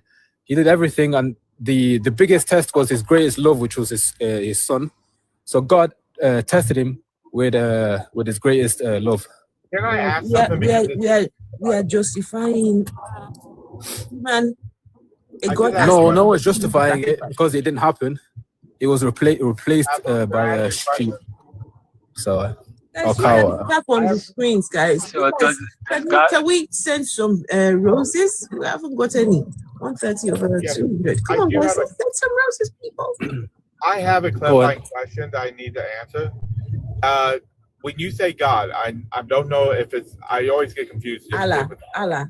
Right. With Allah. Allah, it means the creator, the one God. Okay, I got it. Is Allah all knowing? Please just let him Let's hear the question, please. Right. Is Allah all knowing? Yes. Then he already knew that he was faithful. Why is he testing him? Yes, he wants to test his faith. But he already knows the answer. Yeah, we are on this planet. Yes. Yeah, we are on this planet as a result of. No, hold on, ABZ. I'm talking to him. He's referring to Abraham. Now, please hold on. Let me answer to him. Guys, one person. Let me answer him, bro. If Allah is all knowing, there's no need for a test. He already knows he's faithful. But the thing is, I can easily answer that. So God knows the future, but he doesn't determine what we do. Similarly, if I had a time machine and I went to the future and I saw what happened and I brought it back, I could tell people that were living in the past what happened in the future, but it doesn't mean I determined that. I didn't say he determined that. I'm saying he changed choices. He would know what his choices are. Completely. Oh yeah, of course, yeah. Right. Then he already knew that he would be faithful. Yeah, but it was a test for the person. Is the individual on? He knew he was going to pass it. But did Abraham know that? Did Abraham know that? That's the point. Oh, so Abraham knows he's faithful. No, I said, did Abraham know he would pass the test before he did it? That's not why I'm asking you. Is the test for God to find out? Wait a minute. Is the test for God to find out or for Abraham to realize it? Abraham. Okay. And it's also... Because the way you phrased it as if it was a test that God was doing a test specifically to find out an answer. No. I don't think God would find out. What? Of course, God wouldn't find. Of course, God knew what would happen. I'm clarifying your statement. Yeah. So why, if I misworded it, maybe I could have. Anyways. Yeah, I tried to make it clearer because a simple argument against what you said is why it's said. By you changing the information, not saying that you purposely changed. I'm saying by clarifying. Yes, I'll repeat what I said. So what I said was that Abraham needed to know he was faithful. He was tested by God to determine how. Wait, hold on. Here's my question. Why did Abraham need to know he was faithful to that level? Because he was a prophet and God tests the people he loves. No. Why did Abraham himself need to know? Because God already knew. Because Abraham was being tested. Right, I get that. That's not why I asked you. And it was also for Abraham himself. Why did he need to know? Because it was for Abraham himself. It was to increase his faith. Why did he need to know? Was there something that Abraham did that showed that? Wait a minute. Was there something Abraham was doing that showed he wasn't? Nope. Okay, so why would Abraham question his own faith if he hasn't done anything that shows he's questioning his faith? Sure. Let me put it like this: if I'm taking an exam, right, and I'm a genius, whatever, You're not I'm answering all the hold on. Dude. I'm answering all of the answers, all the complex answers, right, and then right at the end is a super complex answer, right at the end, and then that's the hardest one for me, but I still somehow get through it. Does that mean that it's the exact same thing? But the tester already knows you're going to pass the test and do that answer correctly. I'm trying to find out why you think Abraham needed to know extra how faithful he was. Because we're in this life to be tested. You have not actually answered my question. As long as he's alive, he's approved, my friend. He's approved. Don't you understand what proof is? It's also a miracle. Yeah, it's also a miracle. Let me support your point, right? How is it a miracle? Wait a minute. Because he managed to replace the child with an animal. Listen, you've established that he was faithful, that there was no sign that he wasn't already faithful. So the miracle is he was faithful? Prophets are repeatedly tested. It's Prophets a are proof. repeatedly, Don't you just like understand Muhammad it? was tested. The many man already times. used an exam analogy to you. Why can't you understand that? Wavering. Listen. Prophets are tested more than anyone. Was there Prophets are tested. Was there any verse to Thank you, show everyone. that Thank Abraham you. was wavering in his faith? I don't know why you make it complicated. It's a very simple answer. In this particular verse, the answer is no. It's If I let me put it to you like this. It says, this is Abraham saying, he said, "My Lord, grant me a child from among the righteous." So we gave him good tidings. We gave him good tidings of a forbearing boy. And when he reached with him the age of exertion, he said, "Oh, my son, indeed I have seen in a dream that I must sacrifice you." So this is Abraham now speaking to his son, that I have seen in a dream that I must sacrifice you. So see what you think. And he said, "Oh, my father, do as you are commanded. You will find me, if Allah wills, of the steadfast." And when they had both submitted and put him down upon his forehead, we called to him, "O Abraham, you have fulfilled the vision. Indeed, we thus reward the doers of good. Indeed, this was the clear trial, and we ransomed him with a great sacrifice. We left for him a favorable mention among later generations." So this is Abraham. He didn't even question. He just said, "Go ahead." Even the son, after telling his son, they said, "I should sacrifice you." The son said, "Please, Daddy, go ahead and sacrifice me." Of course, why not? There's something odd in this statement, and I'm just curious on this answer now. Okay. We already established that God knew he was going to be faithful. We've established that. There was supposed to be testing Abraham. Great. Well, my question is, if he already, well, the question is, he knew, he knew Abraham wasn't going to sacrifice his son. Abraham had to learn that he was that faithful. What was the ram? He knew. Did you say he knew that he wasn't? With the sacrifice.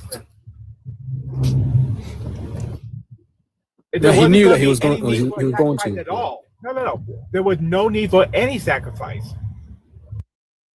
Why not?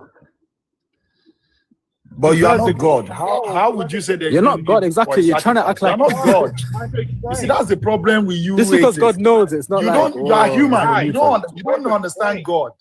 We don't believe in the existence of this God. So how can we understand a God you don't say that you have not seen evidence for? How do you understand a God like that? Bro, you have to understand. It's very simple. Look, God is outside of time. How do you understand God? God is outside of time and space. He's not material. Good. He transcends all these. All the more reason why you can never understand this God. You're not meant to comprehend God. That's the whole point. Your main question was but did you guys just hear that guy just now? Did you hear the guy? Did you guys hear that guy? He said we atheists don't understand God. But no, we're not meant to comprehend the image of God, what God looks like, stuff like that. But we can understand his attributes. You comprehend. You can comprehend this God. We can understand the attributes of God, but not. We can't comprehend what he looks like. Find out. ABZ. Wait. Please, one second. Let atheist guys finish what he's saying. I had asked a question. God knew he wasn't going to sacrifice. The sacrifice was never going to happen because God knew that he was going to be faithful. He knew that was going to happen. Abraham had to learn that he was going to be faithful, which is why Abraham was prepared to do the sacrifice. Abraham did not know. At the end of the test was the willingness to sacrifice his son, correct? Yes. Like everything. Let me put it simply, right? That's fine. I'm just checking. We're good there. All right. Why did they have to sacrifice that animal? Because the animal's food is an animal. That didn't answer my question whatsoever. It's just a food to eat. Because the animal, it was a food, it was a feast more. for them. It was a sign of it was like God's mercy for them. But God already knew, so God didn't require it, right? Listen. Let me put it simply, right? You know how like everything in our life is material, including ourselves. We're all material, right? There are certain things that have less values. For example, the car, the house, whatever. Giving that up is also a sign of worship, or a sign of like devotion to God. If you're put through a trial, say my house is on a mortgage and it's on interest, and I can't, I have to sell it because the interest is haram, right? That's a test from God. It's a material. Yeah. Same thing. One sec. His child is also material. His child is also a test from God. It's also something that you can attach some love to. You can attach love to the house, obviously varying degrees. A child would be much higher in love and whatever, value, everything. But it's still material. And so what God does, he tests people through material things, including ourselves. Because you know what wasn't in your answer? The ram. And the ram was just why? What's the issue? He replaced the human with a ram. Is there an issue with that? Wait a minute. Was the ram of equal value? The ram we consume animals every day. No. Was the ram of equal value to the son? Who said it was anything to do with anything being evil? That it served its purpose. Question. What's the purpose of the ram? Afo, did I change my question somehow? No. No, I'm saying, what's the purpose of the ram? Am Generally, I wrong that had nothing to do with my question? Someone wants to. Are you a vegan? Someone wants to add something to the conversation. That has nothing to do with what I asked. Please ask again. Of course, it's not the same value.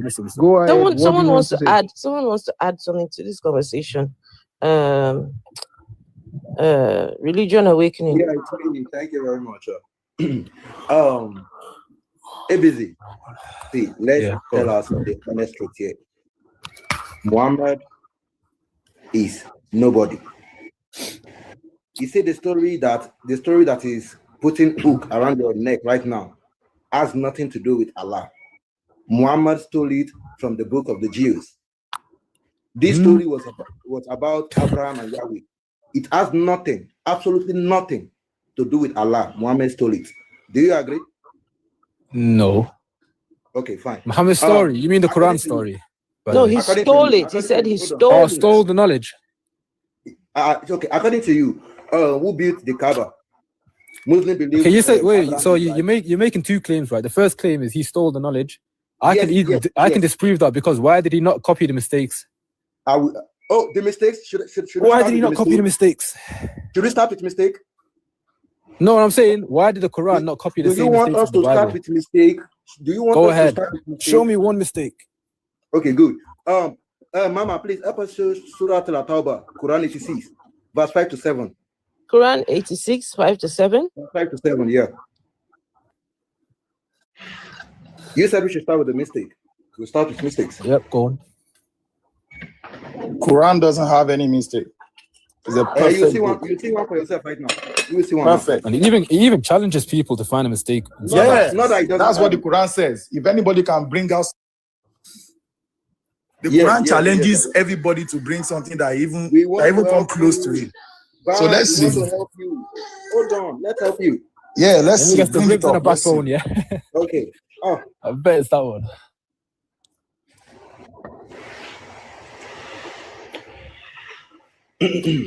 I'm freezing.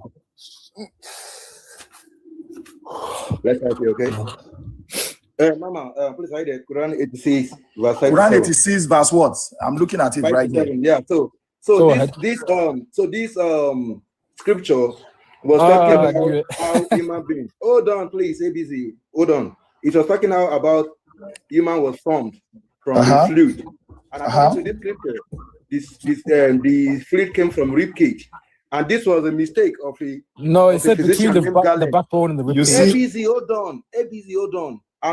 You said we should start with mistakes. That's what I'm showing. Let him bring out the mistake here. Let's see. Where is the mistake? Go on. Let's be patient. The mistake is on the screen already. according to this Quran chapter, it is telling you that human being, the sperm that from human being came from the rib cage. No, it did not say that. No, hold on. Now, wait, hold on. I'm going to show it. I'm going to show it. Show it to us. Hold on. Let's see. Let people then consider what they were created from. That's verse 5. The sperm fluid. Mama, you show verse 6 first. Verse 6. Oh, 6. So hold on. I don't think give me. Start with that. I want to see that mistake. This verse is very funny because many people have misunderstood this verse. Yes, this is misunderstood. Okay. Really? All right, here you go. Here's number 6. Go on, sir. They were created from a spotting fluid. They were created from a spurting fluid. Okay. Now let me put the other one, verse 7. Verse 7 is this one. Stemming from between the backbone and my friend, 1 second, let me answer this. Hold on, let him finish. Hold on, let me finish. So this Quran chapter was talking about the fluid that formed baby, and according to this Quran chapter, it comes from the rib cage. So first of all, your answer, the question you'll be answering here: which fluid to begin with? Which fluid comes from the rib cage that goes into the womb? Secondly, is this fluid about sperm? Yes or no? Yeah. It's not the sperm, my friend. It is what? It's not the sperm. And there's no way you could put sperm there because it didn't mention it. It is what? Fluid. What fluid is it talking about? So where do you find the babies? Where do you find the womb? Which fluid? ABC. Me, I'm confused. You guys trying to give different meaning to the Quran that we know for 1400 years ago. Like, where you guys getting all these new meanings from? Okay, can you make the claim it's again, not please? a spam. It's not this. It's not this. Like, where do you get all that from? What's the word for sperm in Arabic? What's the word for sperm in Arabic? Okay, use bang. It is fluid. Tell me the name of the fluid that is coming from rib cage that form baby. Okay, where's the womb? No, let me answer. Wait, guys, wait. Everyone, please hold on. Let me read this in order, okay? Right, let me read this in order. Please, just 1 second. So the first one was this one, right? Let people then consider what they were created from. Okay. Yes. They were created from a spurting fluid, right? And they were created from a spurting fluid that's stemming from between the backbone and the rib cage. Have you heard of the seminal vesicles? So the Quran says we were created from a spurting fluid that comes from between the backbone and the rib cage. So what is that fluid? Is what we are. Yeah, can I explain then? All right, brother, right at the bottom. Have you heard of seminal vesicles? Yeah. Seminal vesicles. What was that? I don't know it. It stems from the prostate, yeah. So in between the ribs and the backbone, you'll have right at the bottom in between both, you will have something called the seminal vesicles, and that's where you get semen. Your accent, please. Your accent. Can you type it in the comment section so I can learn about it? He's speaking normal English. Just listen to him. Everyone could understand what he said. No, type the fluid. Everyone could hear in the comment section so I can use Google. Google. Go ahead. It's not funny now. And look at where it's located. Yeah, continue. ABC, continue. I'm gonna look this up, okay? All right, sure. So this spurting fluid is the seminal vesicles, and it's located in the prostate glands. And if you look at it, and if you look at the human body, it's between the backbone and the ribs. It's just at the bottom. So the seminal vesicles are a pair of glands in the male reproductive system that are located behind the bladder that produce a fluid rich in fructose and other substances, making a significant portion. ABC, are you okay? What's funny about that? Do you know where it is located? It's located behind the bladder. Oh, what? Yeah, but do you know where the rib? It says between. Is between the backbone and the ribs? It's right behind the bladder, bro. But it's between it. How is it between? Look at the human body. Get a picture of the human body. How is it between? Type in on Google. Type in human anatomy. So wait, I will tell you where wait, hold on. This gentleman is trying to tell us that the rib cage is close to a man's blockers. With the bladder. No, The rib cage. No, this guy is trying to between, tell us that the between. rib cage is close to a man's pee-pee. Did I say that? It says, do you know what the word between No, means? no. See. You guys understand what between means? This guy is trying to say the rib cage English, man. that Type in is between. up here. Type in Close to a man's meaning of bola. between is. No, Type see, Hey. ABZ, if you're saying that, they are going to interpret it to be like the sperm. And the verse wasn't it's not talking the about the sperm. sperm. Listen, man, you guys, it's very basic, man. So pick up, type in the picture, the anatomy of a human. So being. what is the fluid that the Quran is talking about then? It's talking about the sperm fluid that comes out just before you ejaculate. Just before it goes. So your the pre so CUM. There's a fluid and there's also the sperm. The sperm. The pre CUM. Yeah. So we're not talking about the sperm. We're talking about the pre. So wait, your Quran is saying that you are that it is not even the sperm that does the job. That it is the pre one that does. No, that it helps. Come on now. It's both. You can't. It's both. No, Why are you doing a straw man? Why are you doing a straw man now? Look at this. Hold on. I think there are. Anyway, where's the issue, bro? Where's the issue? So, okay, so where do you find the womb? Where do you find the womb? No. This has absolutely nothing to do with a woman's female. Where do you find the womb? With a female. No, this has nothing to do with the female reproductive system. This is talking about the man's reproductive system. Can you disprove this between the backbone and the ribs? Just disprove that, and then I'll it's give behind up my the bladder. Look, it's right there behind. Yeah, but is it between? Do you know what between means? I don't think you understand English. English. Your bladder, ABZ. Is your bladder near your own rib cage? Did it say near or between? Is your bladder anywhere near your rib cage? Between. I don't understand how you can't understand this. No, I'm asking. No, please. This has nothing to do with between. I'm asking you a question. Is your bladder near your rib cage? It's near your spine, yeah. Is your own bladder, you ABZ, is your bladder near your own rib cage? No, it's not. But did I say it's near? So what did the verse say it's near the rib cage? These people. Again, you guys are just circling arguments that have been disproven many times. Let me tell you. So go on the images and type in the human body. You see, this mistake, it has been around before the birth of Muhammad, and it has spread for centuries. So Muhammad edited and he copied it. He copied it. Why did he not copy the mistakes? Okay. These are the mistakes we are already reading to you. That's not a mistake. You haven't proven it's a mistake. It's a mistake now. Guys, it's between the ribs and the backbones. One second. Is it not? Are you going to say it's not? Wait, one second. So the Quran says that we are created from a spurting fluid, right? Yeah, that comes. It's from between the rib cage, and the waiting. The what was it? The rib cage and the other thing. The backbone, yeah. The backbone and the rib cage. The spine. So, is your prostate anywhere near your rib cage? It's at the bottom between. It's at the bottom of the body, in between both. Yeah. Can you please answer the question? Is your own prostate?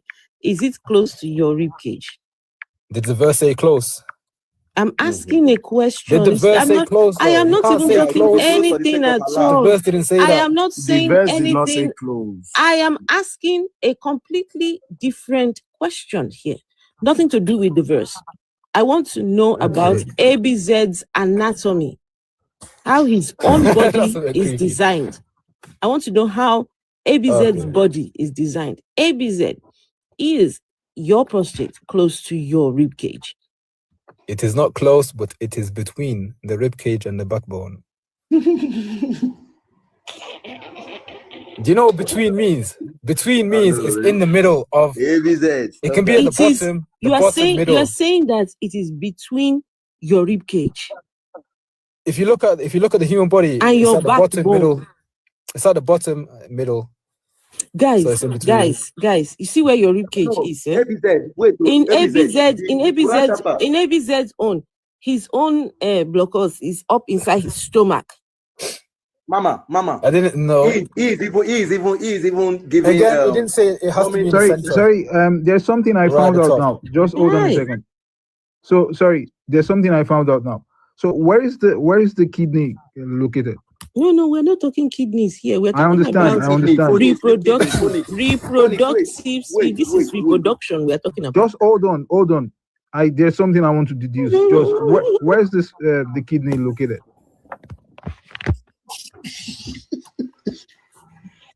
Could you find that out? Phoenix.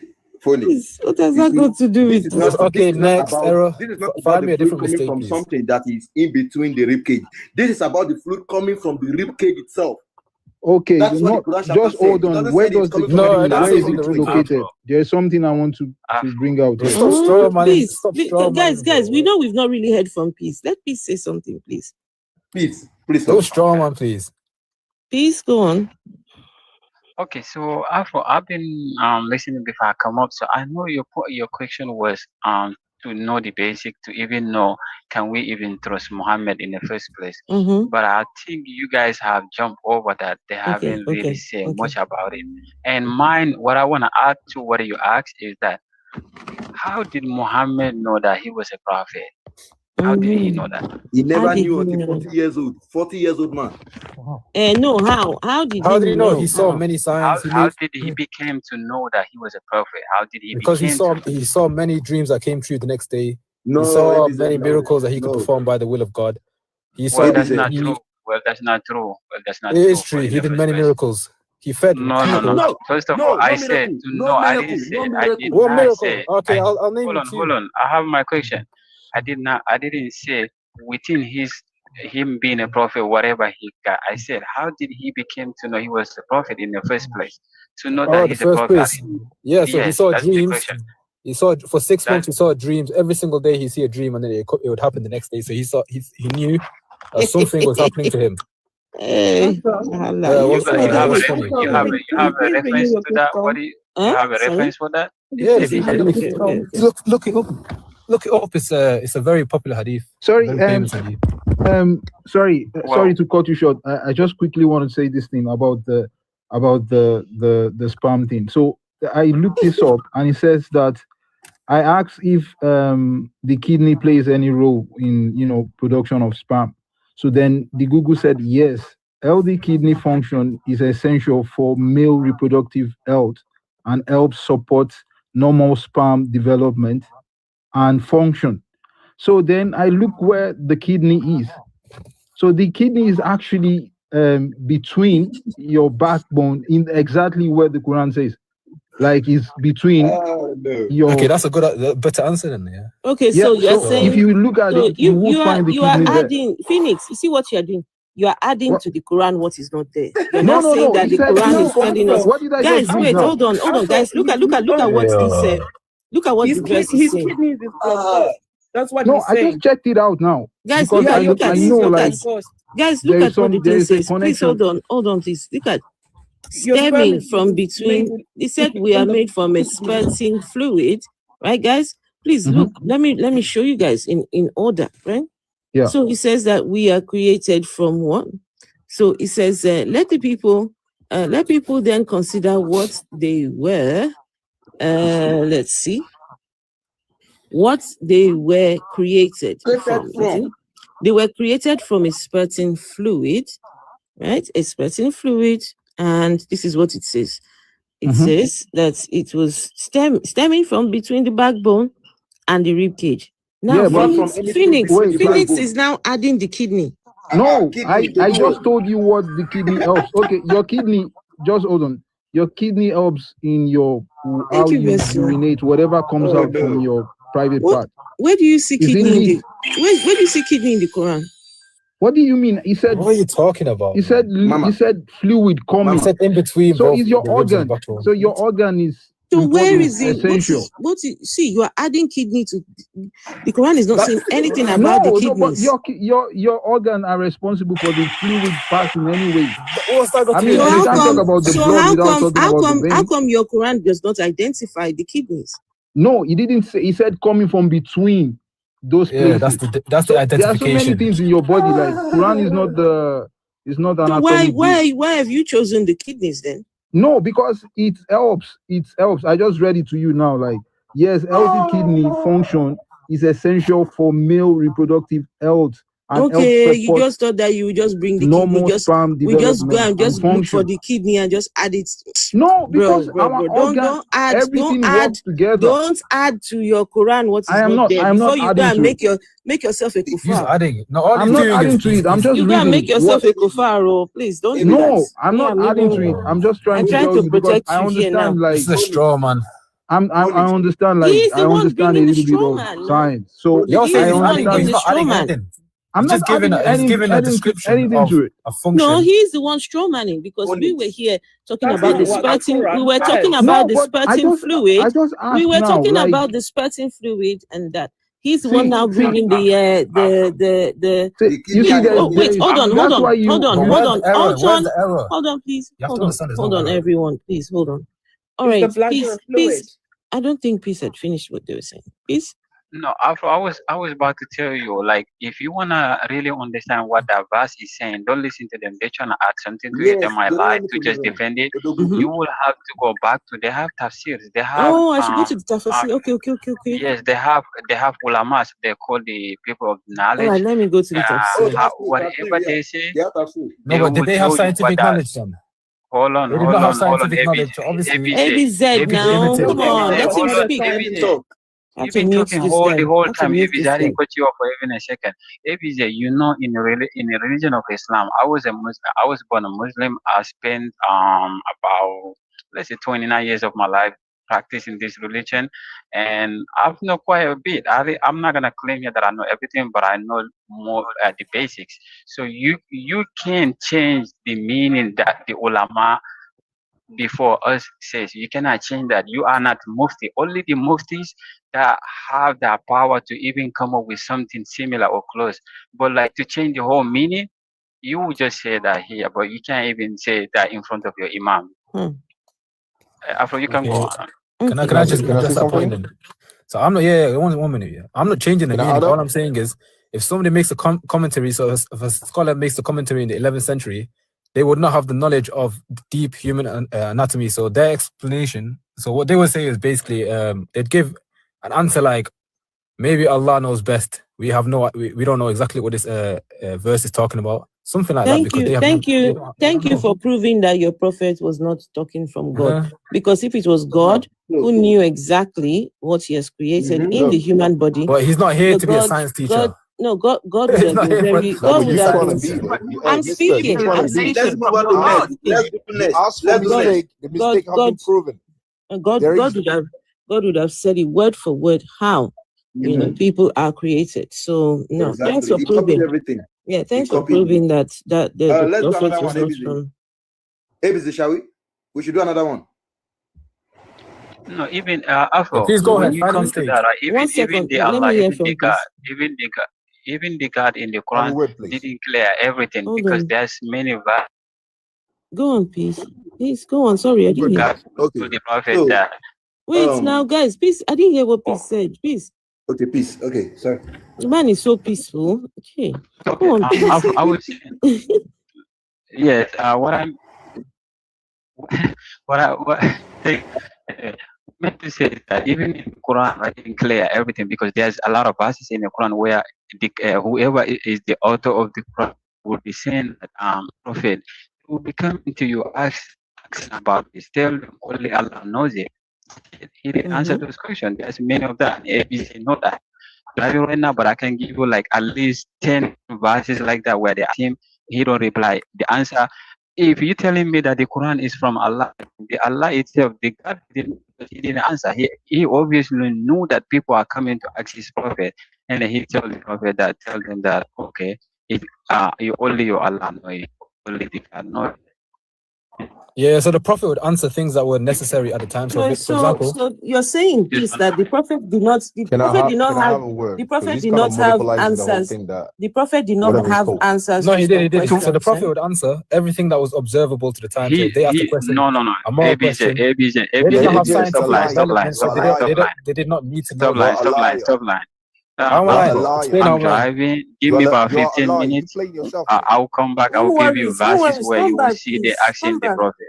think one mistake, I'm still waiting, by the Come way. back, Like, please. Yes. Come back, please. still waiting for Yeah, I'll mistake. still be He okay. showed a I'll mistake. mute The myself, mistake but is I'll very come back. clear. I'll give you verses. The Thank kidney you. answers that. Wait, hold on. APZ, please hold All on. the 7 vesicles. Hold on. Hey, can I have a word? Yeah, go on. Can I have a word? Go on. All right. We can't see the comments. Can I have a word, please? Oh, sorry. Let me sort it out. Go on. Yeah, go ahead, please. Can I go ahead? Yes, we can hear you. Yeah. What's his name? The one that is on top. Is it APK? ABZ. ABZ. You have been running the low game. You think you're smart. Hey, we black, but we ain't stupid. You need to sit down. The Quran have made a mistake, and that's the bottom line. You needed a mistake. You've been given a mistake. You need to sit down and learn, mate. This is what you need to do. You need to sit down and learn and shut your mouth for a second. Wow. He answered it. But no, entertainment.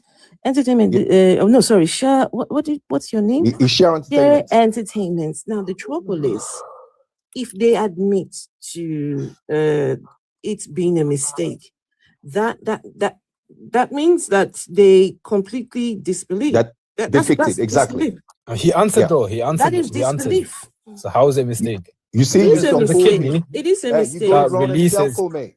It's not scientifically proven. What you're saying is wrong. Said the kidney is wrong. Explain what you're saying is wrong. Is wrong. Your Quran is wrong. Listen, you fail your test.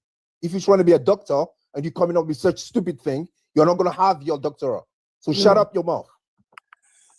We are not stupid, okay? And also, guys, okay, then explain how it's false. You notice, wait, guys, you notice that the Quran does not even talk about the mixture of the male and the female, right? Exactly. So if this spurting fluid, right, is when the ejaculation happens, then what happens? How does it mix with this and this and that?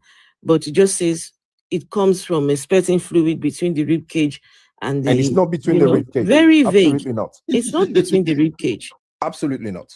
Okay, sure. And also, there is a verse We're not that going to talks show you about anything. Go to school, mate. Go to school. Human embryology. If you want to find out, no. We don't care about that. You're playing yourself, mate. Stop it. Just stop it. Share. What's your name? Stop it. Okay. Share Entertainment. Share Entertainment. Could you be a little bit subtle rather than? I'm not going to be subtle, mate. I'm going to talk. Yeah. Like what's with the aggression, bro? No, guys, leave. Guys, no. Listen, I've been listening to you. Don't turn police in. Please don't turn police. No, don't worry about it. I've been listening to you for hours now, and you, especially the top one. What's his name? ABZ or whatever. ABZ. Yeah, you've been running games. I'm telling you again. Games. You've What been games? running games. I'm answering questions. They got accents, and you trying to play with them. You think you're smart. I'm was African, talking right? about, he's speaking a normal English. We don't care what English you speak. Go back to school. Stop reading the Quran and go back to school. Okay? Go to school. I've finished school, thank you. Yeah, apparently. Share Entertainment. Share Entertainment. I have a question for you. Do you even have any knowledge about the Quran? Share Entertainment. I have a question. We don't know. Share Entertainment. Please. I have a question for you, right? Go ahead. So, as a black man, do you think that the Quran is beneficial to black people? Absolutely not. Please give reasons why not. The reason being is, as you can see, since the beginning, this they want to play the ambassadors. They can't even express their belief. That's the problematic. They can't even express the belief coherently, calmly, and make us understand what Allah is about. Mm-hmm. And that's the challenge that the Quran is giving them to give to others to convert them. But they can't even recognize when something is wrong and when something is right. This is the reason they used to power people to join that so-called religion. And this is what happened to Africans. We are Africans. We know our history. It's not like back in the days, including the Christians. We know exactly what happened to us. Those religions have not been chosen. My friend, just let him. Can you please let him finish, please? Let me finish. Don't play that game with me. Let me finish. Christians, them before the Christians might copy what I have done. That religion have not been peaceful. None of them have been peaceful or useful to us. Everybody can see what Africa is till today. That's my reason. Can I ask a question then? Do you know how Islam? No, ABZ, please wait. Go back to school, Mr. No, I'm just asking him. Did you know how he spread? No, I don't care about your story. You're not gonna convert me. Phoenix was the one who started. Let's hear from Phoenix. So the man just he just narrated some things that has to do with black people, and he's trying to blame the religion and other religions for black people's problem. But there is something about when you condemn other people. Have you ever kind of wait? Let me just try and finish. Including you. When I interrupted you, you got crossed. So if you don't mind, just do me that Go favor. ahead. Yeah, let him finish. Please. So we black people have observed us very, very long time. So we often play the blame games, like blame the colonizers, blame the this, blame the that, blame all kind of people than ourselves. We never call ourselves out. Like, okay, we never stand and fight. Ethiopians were black. Let me finish, please. The Ethiopians were also black. Right. No He's wonder. a Muslim. The Ethiopians are black as well, but they repelled whoever wants to colonize them. But you see, the problem with mostly we West Africans is we always look for someone to blame. Okay, that's fine. Phoenix, this is a conversation about religion. No, this is a conversation about religion. It's not a. We're not talking about because whose fault was it that things are. You understand? No, that is not. That's not what is. No, you are taking us just let me try and finish. Let me just try and away from the subject. That's not what we are talking about here. I asked him a very specific question. Okay, so about the religion, I'm trying to explain. You know what? Phoenix, let's do this.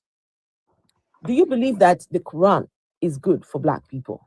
100% is good for black people. Please give reasons. Exactly. So, the Quran if you read the Quran from front to back, you would understand something that Quran is trying to tell us to live an egalitarian system within ourselves, like live equally. When someone is trying to establish a kind of system that people could live and we can all live equally, regardless of your religion. Are men and women equal in Islam? Of course, they are equal. Really? Yeah. Do you have a verse for this? Men and women being equal? So which verse says they are not equal? Can you tell me where? I want to know where it says that men and women are equal. No, he didn't say they are not equal. So where do you get they are not equal from? No, I am asking a question. Are men and women equal in the Of course, Quran? I said they are equal. God never says one is better than the other. I'll answer. Yes, they are very equal. Do you have a verse? They are very equal and they have a whole chapter. Do you have a verse to back this up? Have you got a surat, mate? They have a whole chapter based around women. All right, read it then. Go ahead and read it. Okay, so the chapter talks about the inheritance rights. Give the numbers. What number? What's the number of the Quran? Does anyone know the chapter? I don't. Give the numbers. Is it not Surah Al-Nisa? Surah Al-Nisa, right? Is it? No, it's not Surah Al-Nisa, is it? Okay. Let's see. Okay, guys, it is Surah Al-Nisa. Please, guys, listen to this one. Let's see. Verse 176. 176. No. Hold on. 176. Guys, please listen to Surah Al-Nisa 4, which is 4:34. It says, I said 176. Men are in charge of women. Mm-hmm. Men are in charge of women by the right of what Allah has given one over the other and what they spend for maintenance. So, as what they spend for maintenance from their wealth. So righteous women are devoutly obedient, guarding in the husband's absence what Allah would have them guard. But from those wives whom you fear arrogance, first advise them. Mm-hmm. Then if they persist, you forsake them in the bed. And finally, you strike them. Beat them. But Follow if beat them, No, the Arabic word is dab, but that actually means Arabic word is strike them, strike. to address. It can mean to address or to leave. No, it means to beat. Interpret that? It means to beat them. So strike them. How then are men and women equal? Look, I just read it. Men are in charge of women. Men are in charge of women. And this is Surah 4:34. And someone is coming to tell us that men and women are equal. When the Quran says men are in charge of women. Mama, do you even know in that same Quran chapter? So does that interpret to be non-equal? What you just read? They don't know anything about Islam. They don't. Sorry, what you just read? You just read your Quran saying men are in charge of women. Do you people agree? Next, they're gonna tell you don't know. In charge in the context that they are not equal. What do you mean by you don't know? That's not the context. That's not this. That's no, not that. The context of in charge means that men look after women. Just be quiet. Okay. Why is this guy like this? I mean, what's it about you? Share entertainment. What's your problem? I mean, the way he talks, like, why can't you just be respectful? That's how he talks. That's how. What do you mean hella aggressive for no reason. Well, that's how he talks. No, that's not. There are ways of. Why is it so difficult for you to accept people for the way that they are? Phoenix is what do you mean? Do you mean Phoenix if someone is suicidal, they should just go and? I don't have a so concerned about how people speak. Please. No, because we are civilized. Aren't you civilized? Well, you don't sound civilized to me. I don't sound civilized. No, you don't. Okay. You know, have I insulted you in any way? You don't have to, but just the way you talk. Yeah. So what civility? He's a very peaceful brother. What civility? Can we move on? You sound like you're. Anyway, I don't want to get down. I mean, it's a conversation. We should respect ourselves. Yeah, but I've already said what I feel, Phoenix. Right? You feel what you your feel, feelings has no basis. I've said what I've said. You've said what you've said. Why are you butthurt over it? Your feelings has no basis, my friend. Neither if you want to do speak to So people, why you have to learn to any be basis either. respectful. You are baseless. Right. As a human being, Nobody you are owes you baseless. anything here. Okay, Exactly. Guys, please, I would like to move on to the conversation, okay? Yes, Mama. Please, I don't want us to. Who is that? Me, it's religion. All right, religion, go on. So, ABZ, that's 1-0. According to Islam fables, you guys claim that Abraham built Kaaba, right? Yes, sir. And you agreed. Of course. Anything the Quran says. So I will prove it to you now that Abraham doesn't know anything about your Kaaba. Mama, please help us put on the screen Sahih al-Bukhari 3366. Sahih al-Bukhari. What number? 33? 66, yeah. 3366.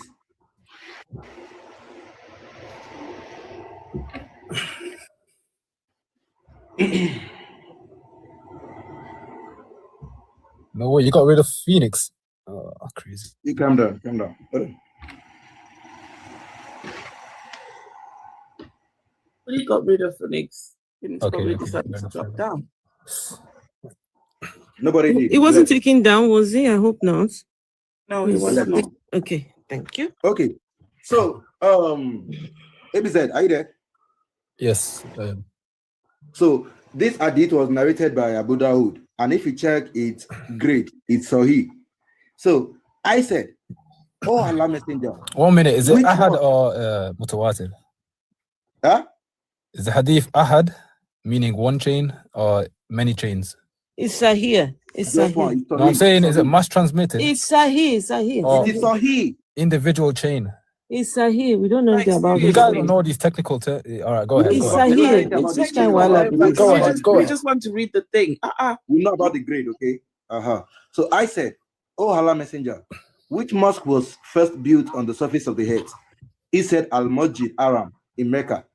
I said, which was built next? He replied, the mosque of Al-Qisa in Jerusalem. Al-Aqsa. I said, what was the period of construction between the two? He said, 40 years.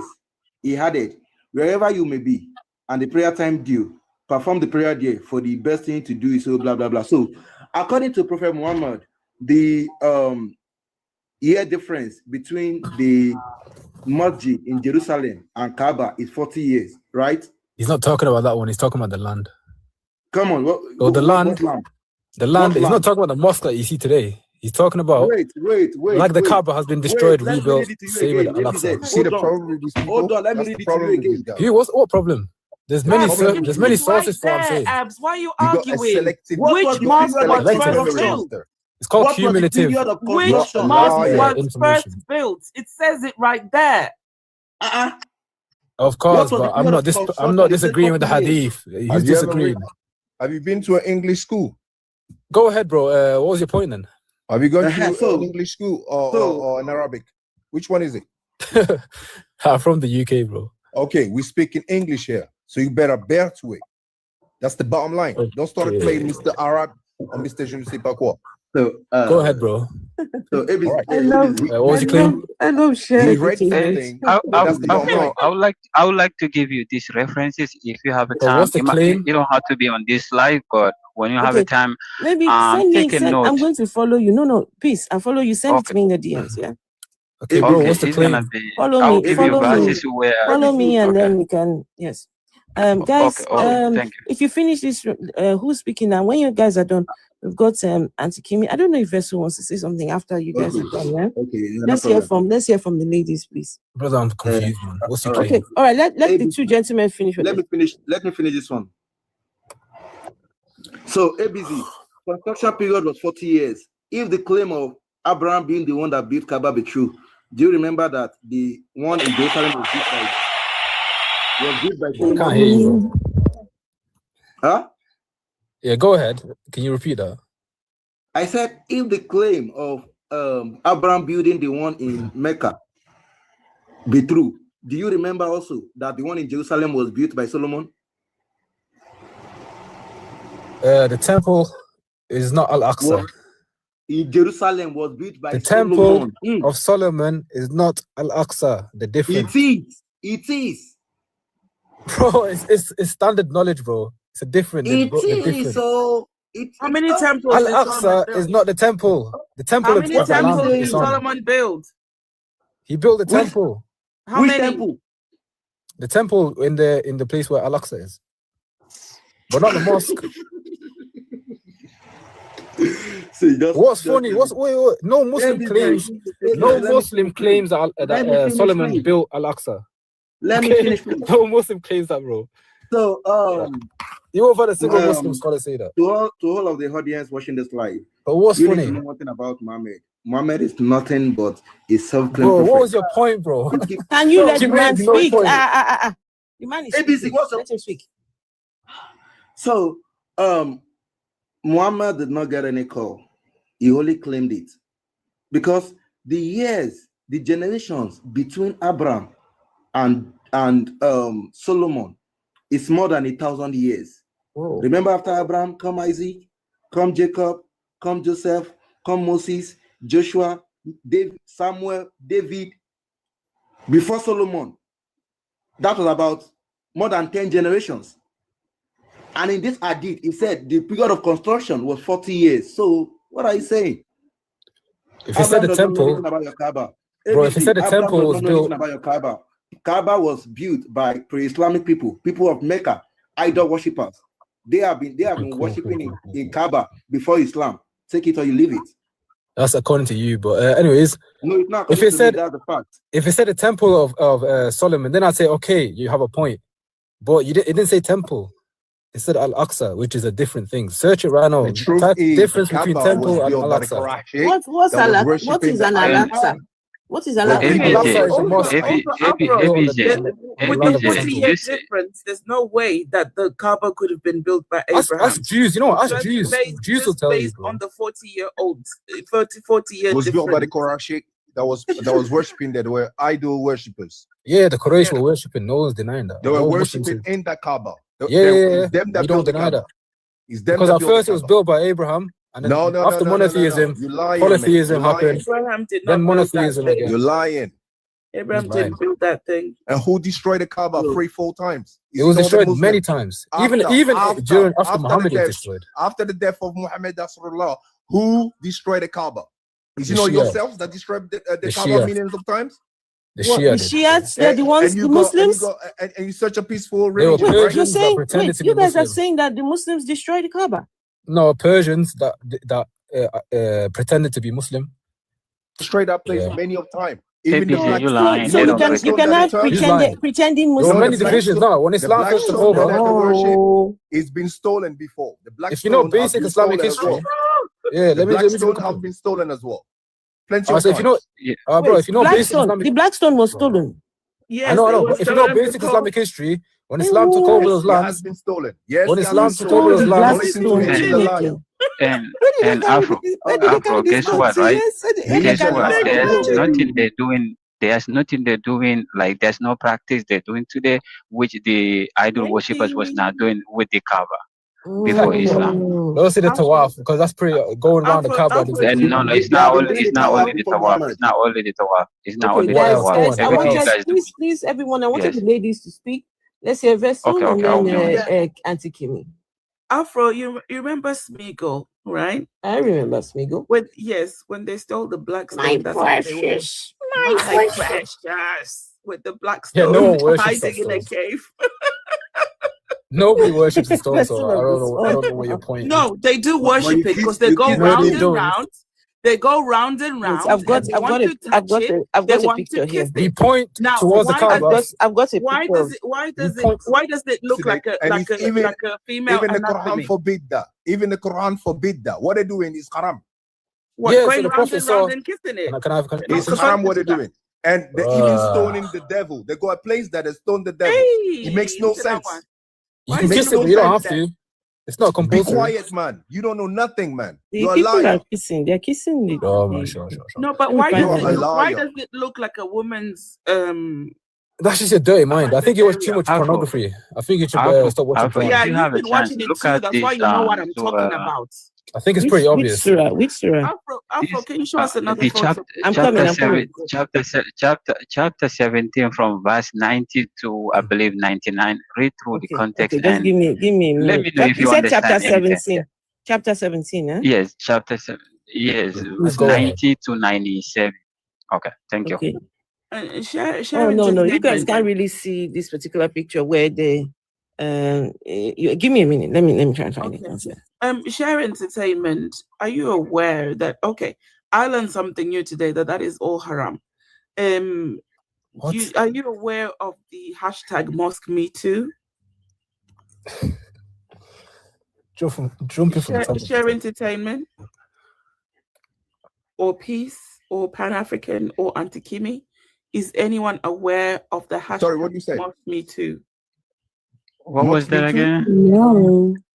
Yeah. So this hashtag Mosque Me Too, if you type in Google, different articles will come up. Basically, it's women that have come up to share the stories of what they experience as they're walking around the Kaaba.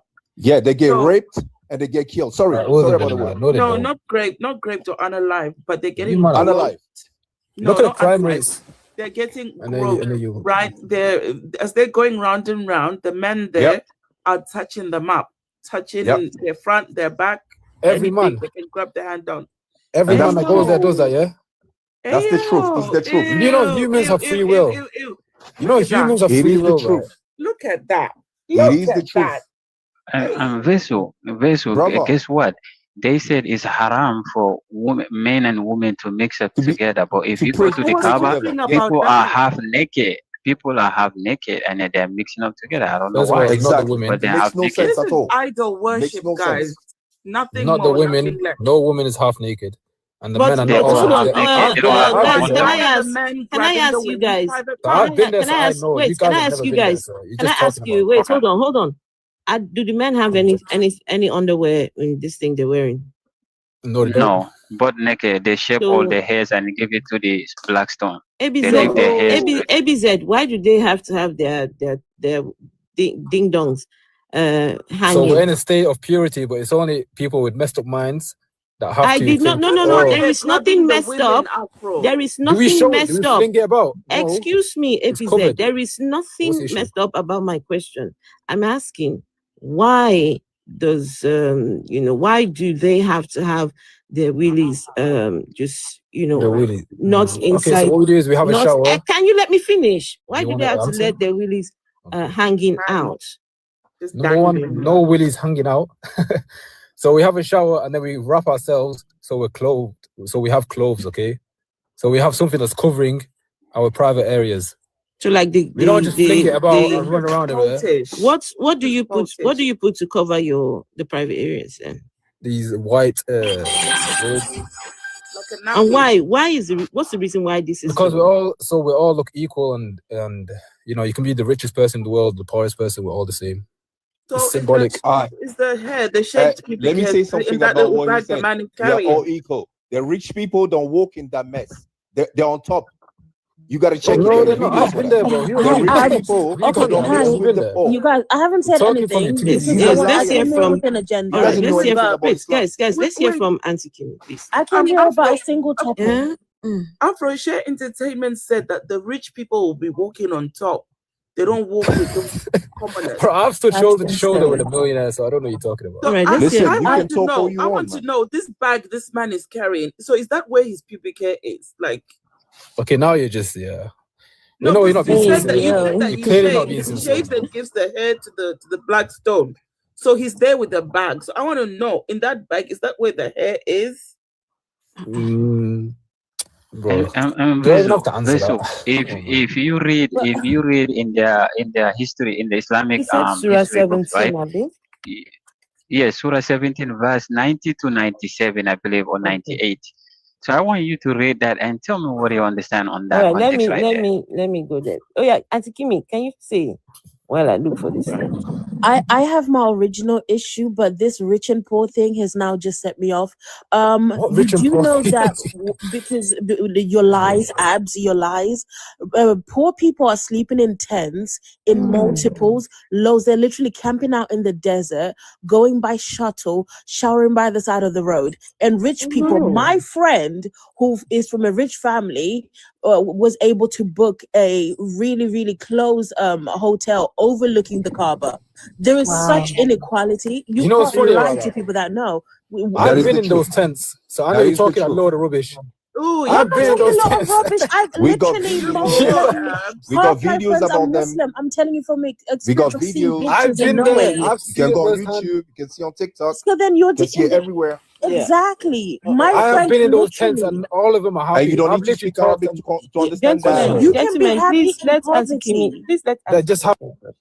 You can be happy in poverty. You can be happy being on the lower tier of the experience, but there are people who are having a luxury experience. Look, it's simple. If you can't afford a hotel, then you go to where you can afford. It's very simple. So your But God then is there's not still equal. inequality. Then there is no Called inequality in that way. economics. Okay. It is not. It is called The inequality. economy would fail if you all You fall just said like you just said in America Inequality. everybody Now was we're equal. bringing capitalism You said into in it. Yeah, America but you know there's hotels. No, you always No, but contradicting you've yourself. got poverty. You're contradicting please. yourself. Guys, Okay, explain how a hotel would please, hold survive. on. ABZ, I do have a question. Everyone's for you. allowed. ABZ, I have a question for you. And this one is very, please, nothing dirty about this. I've heard that there is a routine before you go into the toilet and while you're in there and before you come out. Please run me through the Yeah, so before we go process. to the toilet, we make a prayer, and then we go inside, and then we obviously sit down. So before we don't just stand up and kiss everywhere. before you go into the Don't toilet. stand up. Before you go into the No, because toilet, we don't what leg like do you dirty wait, clothes. please. What leg goes in first? Your left leg. So you go into the toilet with your left leg, but before you go in, you say a prayer. Yeah, we say a prayer, a short prayer. It takes So 2 seconds. Okay, so what is the prayer that you pray before you go in? Yes, we just protection from the jinns. Protection from the jinns. Yes, sir. Before you go into the anywhere toilet. that's dirty, they like hanging around anywhere that's dirty. Low frequency. So jinns are in the toilet. They're in low frequency areas, yeah. So jinns are in the toilet. The low vibration areas, yeah. Okay, so when you go in there, and then what happens? So we go, we do our deed, we get out. We don't spend too much time in there. You don't say anything while you're in there. Properly. So we sit down, we pee, wash ourselves. What's the issue?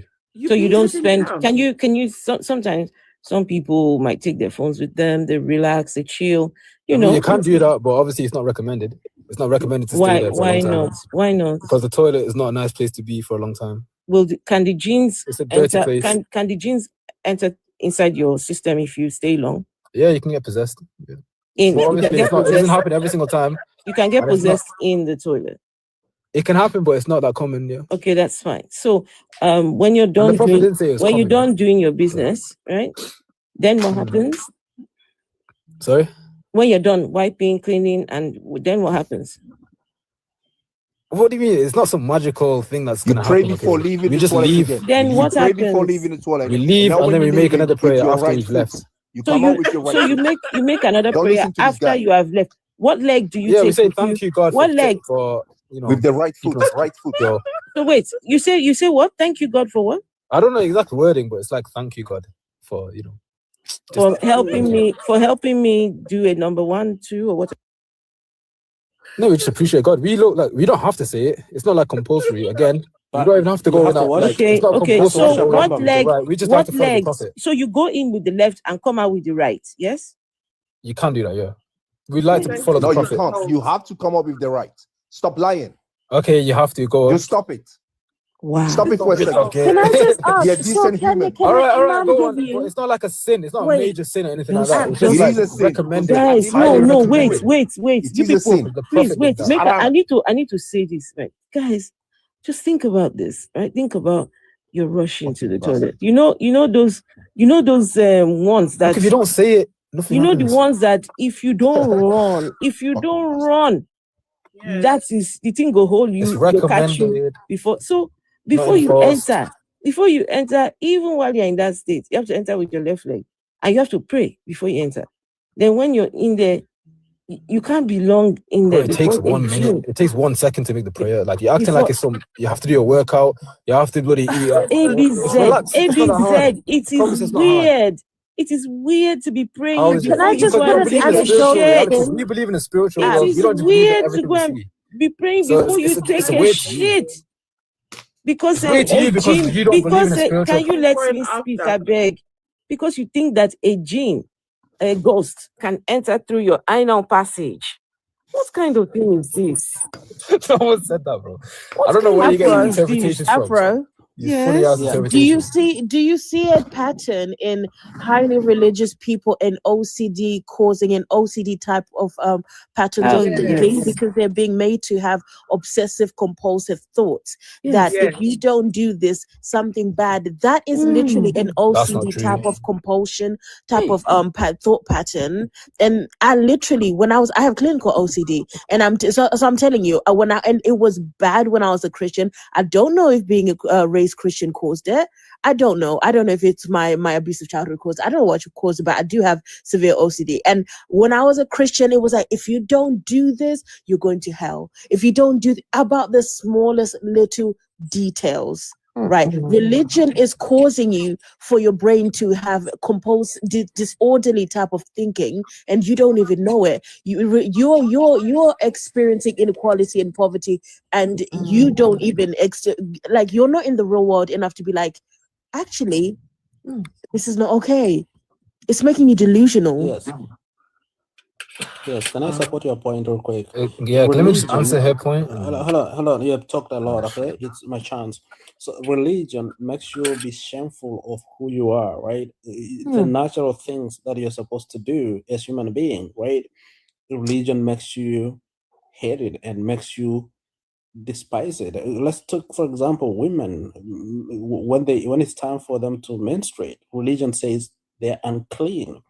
This is the same thing when you go to the bathroom. The religion says you are unclean. You have to wash yourself and stuff like that before you face the God. So these nonsense, and it's not just Islam, it's also Christianity. It makes natural human activities to be shameful. And it starts from childhood. As children, we were told that you need to do this before God. You're not supposed to do this, and stuff like those, right? As God, I give you an example of girls. Girls are being taught as children that is in the Old Testament that once you start menstruating, even men, they are told like when your wife or your girlfriend or whoever is menstruating, you're not supposed to be close to her. These are natural processes, but religion have taken advantage of that, like going to the bathroom. That's a natural process. Why should God care about such petty things anyways? Why should God care about that? So these religions, they're taking advantage of things, and they have taught us to be shameful of ourselves, of our natural processes. And they're saying we are not enough the way we are. And so we have to do some things, some rituals, just to be close to an imaginary figure called God. Okay, my friend, can I ask you a question? No, hold on. Before you ask your question, please, ABZ, do you guys have to pray before you have sexual intercourse? No, we do not. Also, can I? Yes, you have to. Yes, you have to. Make it Lying loud. again. Yes, you have to. What time? ABZ, do you guys have to pray before you have? It depends. When you say prayer, you mean sexual intercourse.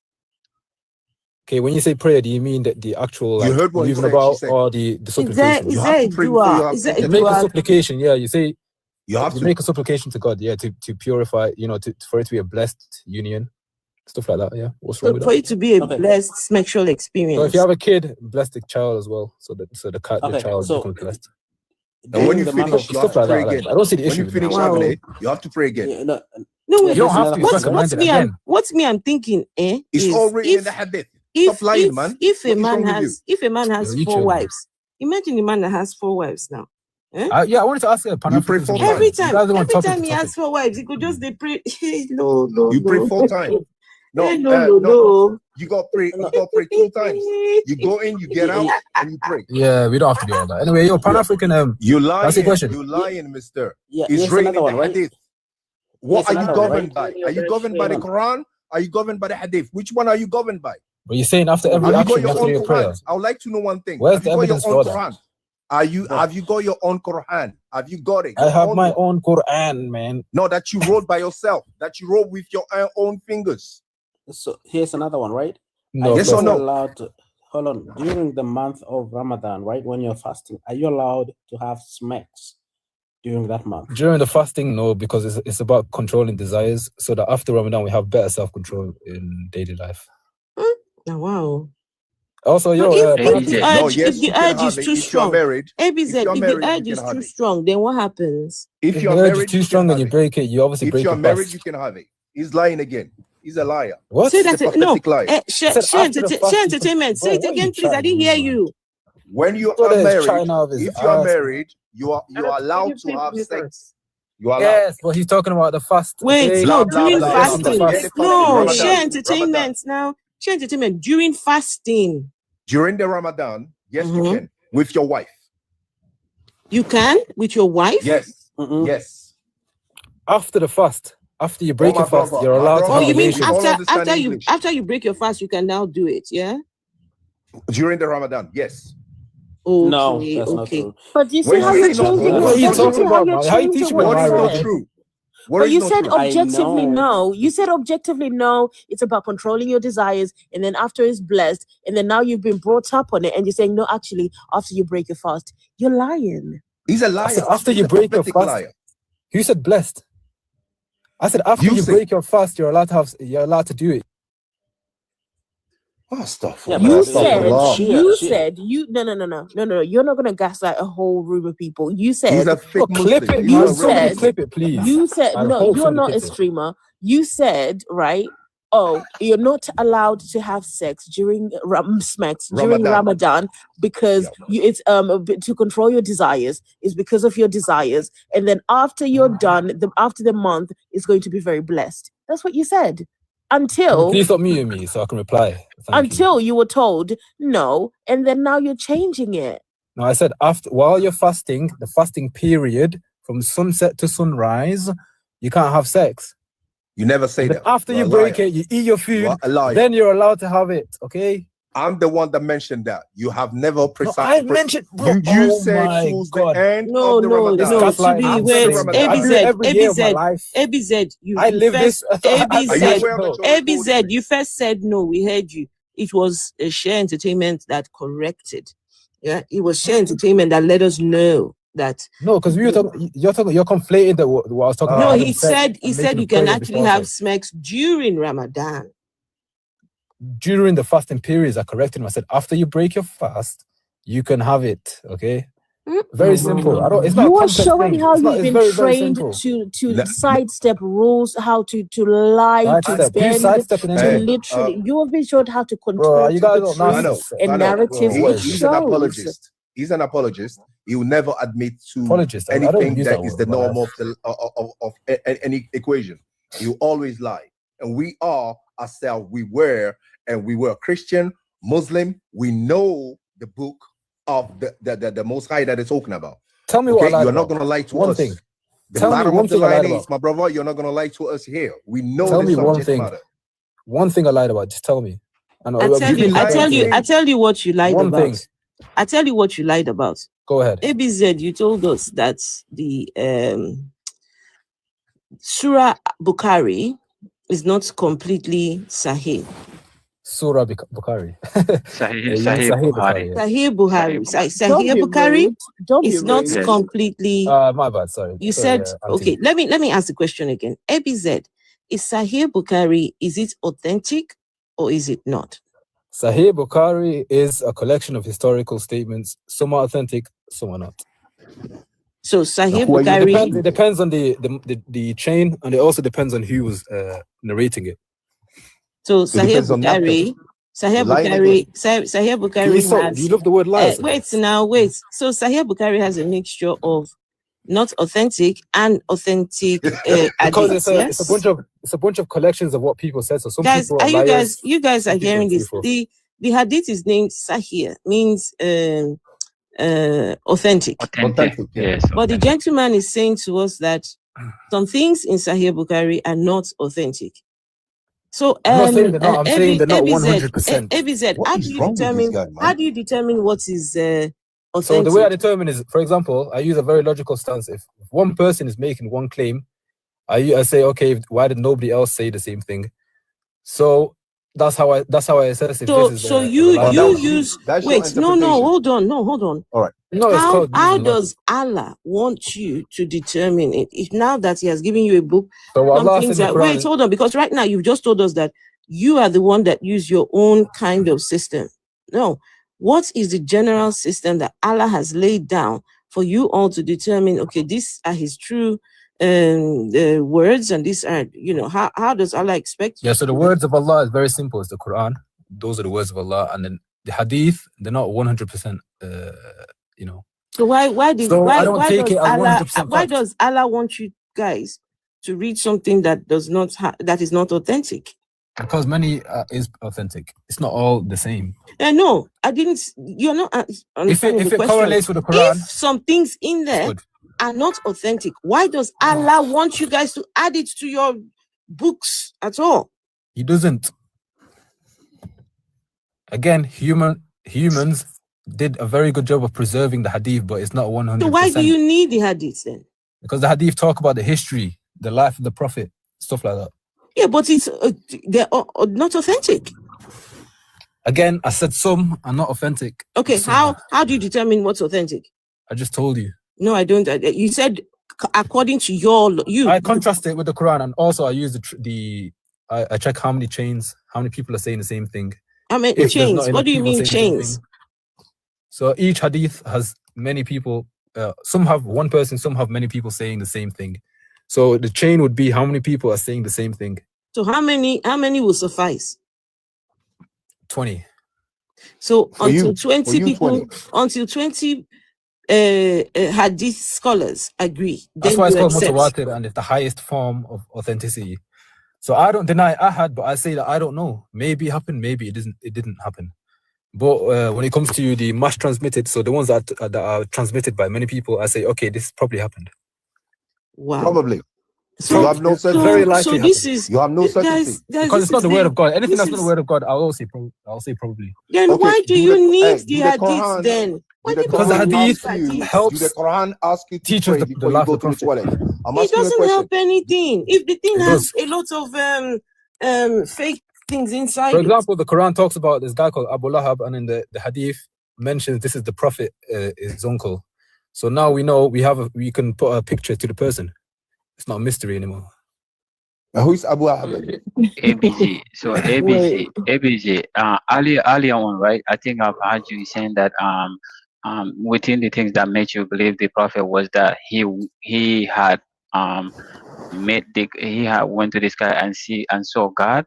Did you say that and saw Allah? I mean, that's or not the did I reason. misheard you?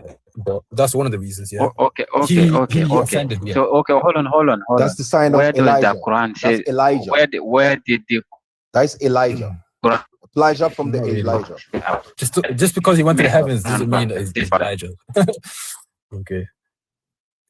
No. Give me a Quran verse that back your claim. Give me a Quran verse. Guys, Well, for that the he people ascended. who are not, wait 1 second, guys, please continue tapping on his face for me, please. Yes, Please, that he 1 went to second, heaven. please. I need you to hear this one so that yes, the gentleman ABZ said that because I wanted to know if his prophet has been to go and see God up there. He said no, that he has not seen God. He saw a light.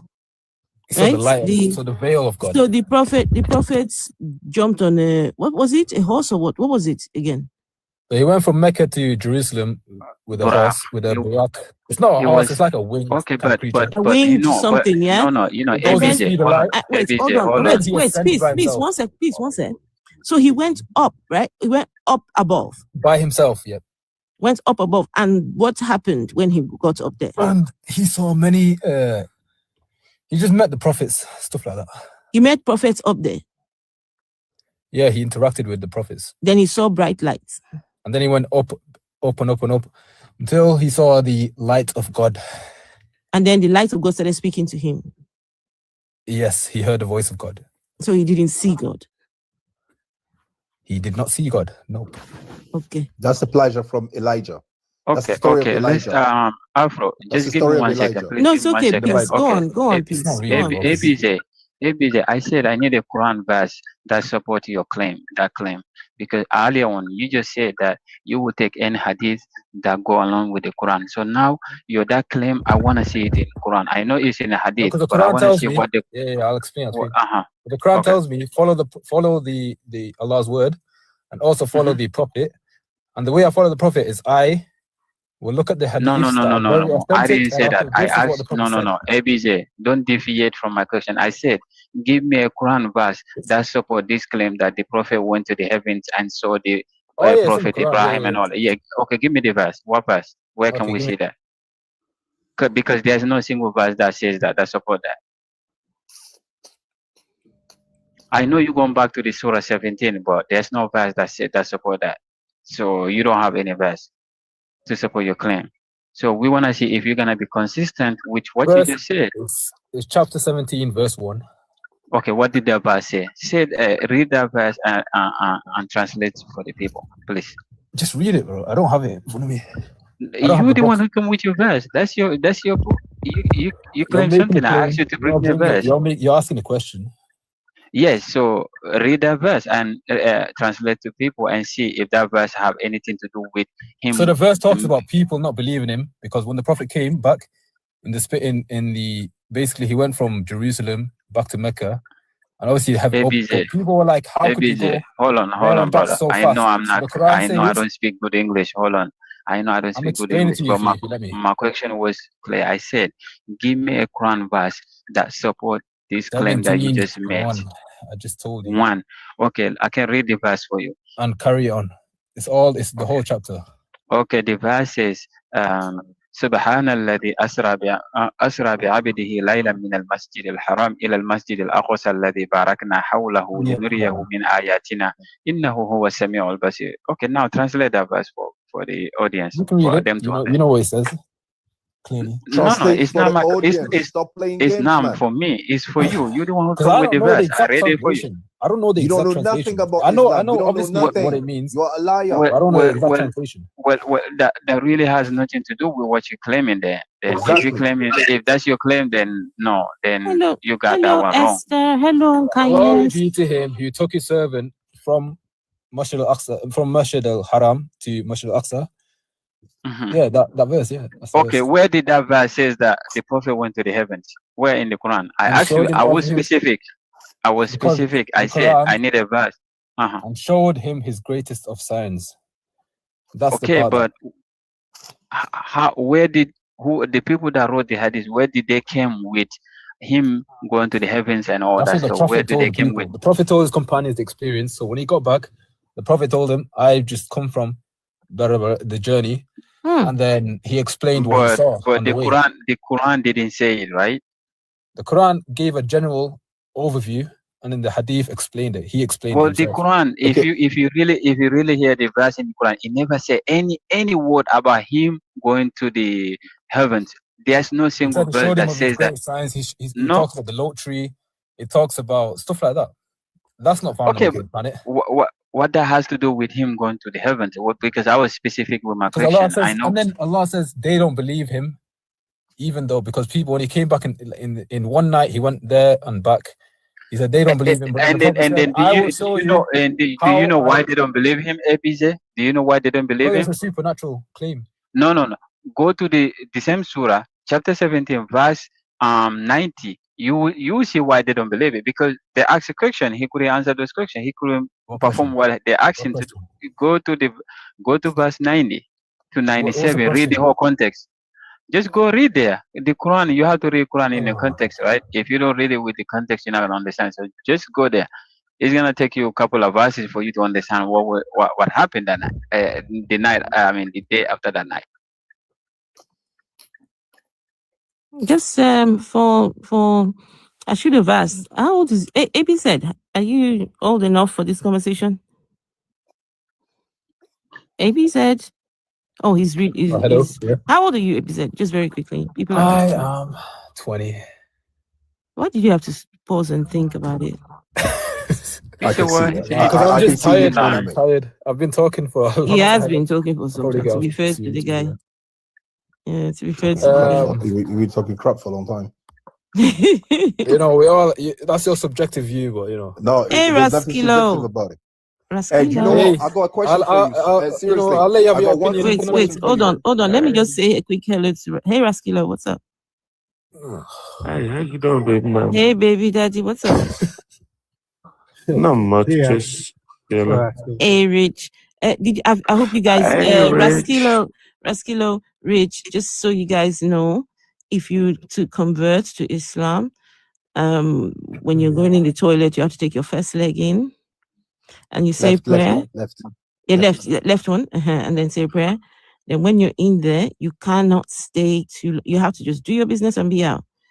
And then you have to be honest, you have to pray. Surprised you're African, but you don't believe in spirituality. Because they're Jews. They're Jews. Afro, you have to say Allahumma inni. You guys have seen a whole lot. Wait, I want to hear what the man is saying. Sorry, you say what? Peace. So you have to read it in Arabic. You have to say Allahumma inni a'udhu bika min al-khubuthi wal khaba'ith. Before you do. Yeah, before you enter. Then you're saying that the genes inside the thing. So basically, what that really means is like you are praying to God for Him to protect you from the genes. Basically, the bad stuff that's in the toilet, and when you're coming out, you say "Ghufranaka." That's Arabic, and you just thanking God or praising God or whatever that might be. I've did those for quite a long time, but today when I look back and I look at all that stuff, I start laughing. Yeah. So and also Raskilo and Rich, before you engage in sexual intercourse, you have to pray. There's a prayer for it. There's a prayer before. It's a blessing. You ask for. But it is a prayer, no? You pray it, don't you? When you want to lay down, you have to lay down on your right side and all that stuff. Wait, hold on. Peace. You say what? When you lay down, you have to lay down on what? On your right side. Like let's say you on your right side when you go to bed tonight in the night, so you have to lay down on your right side. You can't lay down on your left. Scientifically, no, you can't lay down on your left. You have to start it with your right. You have to start it with your right. So when you fall asleep, so maybe you can turn to your left or lay back on your back. But what they ask you to do is that you start it with your right, like lay on your right side. Why? What is this? Also, you know that's actually good because for it's your a heart. cold. It's a cold. You know that's good for your heart. Hold on, you know that's actually good for your heart. Listen very carefully. None of this is in the Quran. It's the Hadith. It's all that Bukhari and Muslim. Okay, you actually know scientifically it's good for your heart to sleep on your right. Yeah, be quiet. You put blood pressure on the left. Be quiet. Now we're That's turning it scientific. scientific. ABZ. Now we're talking about science. Yeah, exactly. No, you're laughing at sleeping on the right. Okay, let me ask ABZ. ABZ. You know all these prayers before smashing into course, before going to the toilets, and before. But he's denying it. You know he all these things. Are they in the Quran? No, they're not in the Quran. No, they're in the example of the Prophet because Hadith is they're not in the Quran. They are not in the Quran. So where are they getting these things from then? From the example from of Muslim, the Prophet Bukhari, and all those ones. Can I ask a no, question? The Hadith is the example of the Prophet. The no, Prophet's life, which is why we follow. Wait, is it the same Hadith? Is it the same? Is it the same Hadith that he said some of it is not correct? It's not authentic. Exactly. Again, I didn't say. Yes, I said I they will cherry pick the Hadith. Wait, guys, one sec. Rich has a question. Rich has a question. Rich has a question. Okay. Sorry. Rich has a question. Can I ask a question? Go on, Rich. So I want to ask: do some of these hadiths come from that whole story that the Prophet spent the Prophet spent that wild night in the desert with those tall men with the big Al-Zut? Yeah, with the big I've never heard of that one. Some of this stuff. Is this his traumatic reaction to that? Al-Zut. I don't know what you're talking about. You're talking about the jinns? When he saw jinns? No. I'm talking about the story where he went out there with his cousin and he drew the line. Rich, it's Al-Zut. And they spent the whole night hurting him. Yeah, you'd have to check the grading on that one. Never heard of that one. Now, and the thing is, I'm thinking that's why he doesn't want anybody to sleep on their stomach because that's Jesus. 40 days, 49 with the devil. Actually, no, it's bad for your health as well. Sleepy your stomach, so yeah.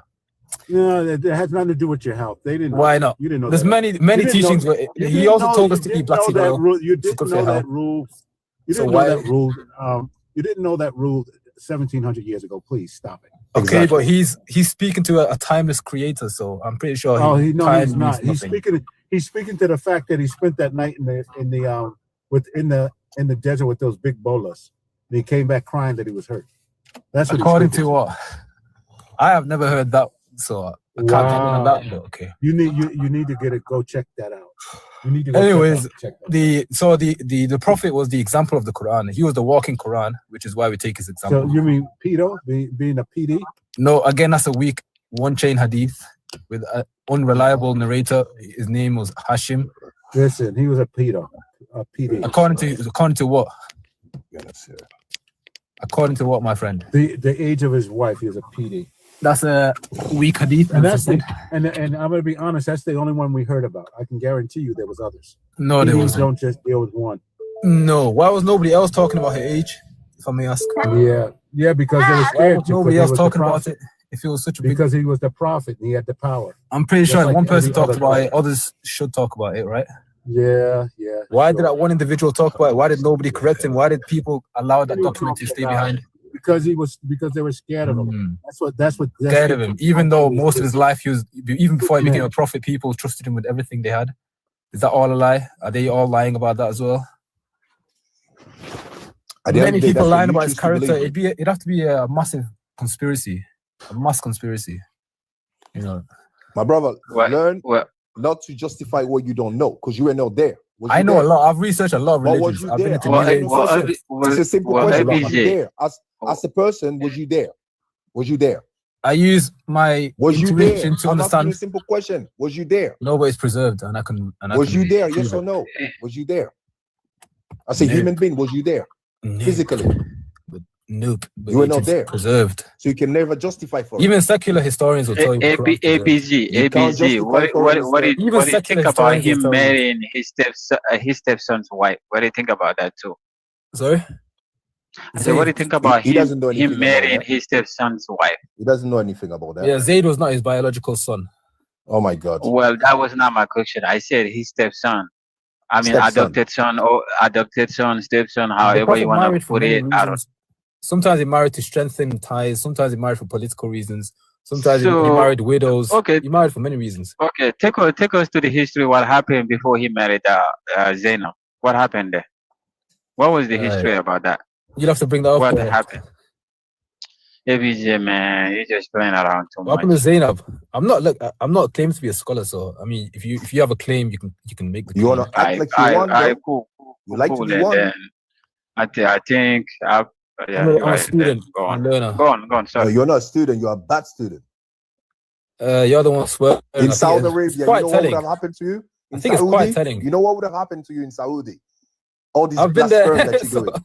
What do you mean, You know what would have happened to you? I'm asking you a question. ABJ, I can give you a proof why you don't. You know You're what would have not. happened to you? You're not supposed to believe You know none what of would have this. happened to you?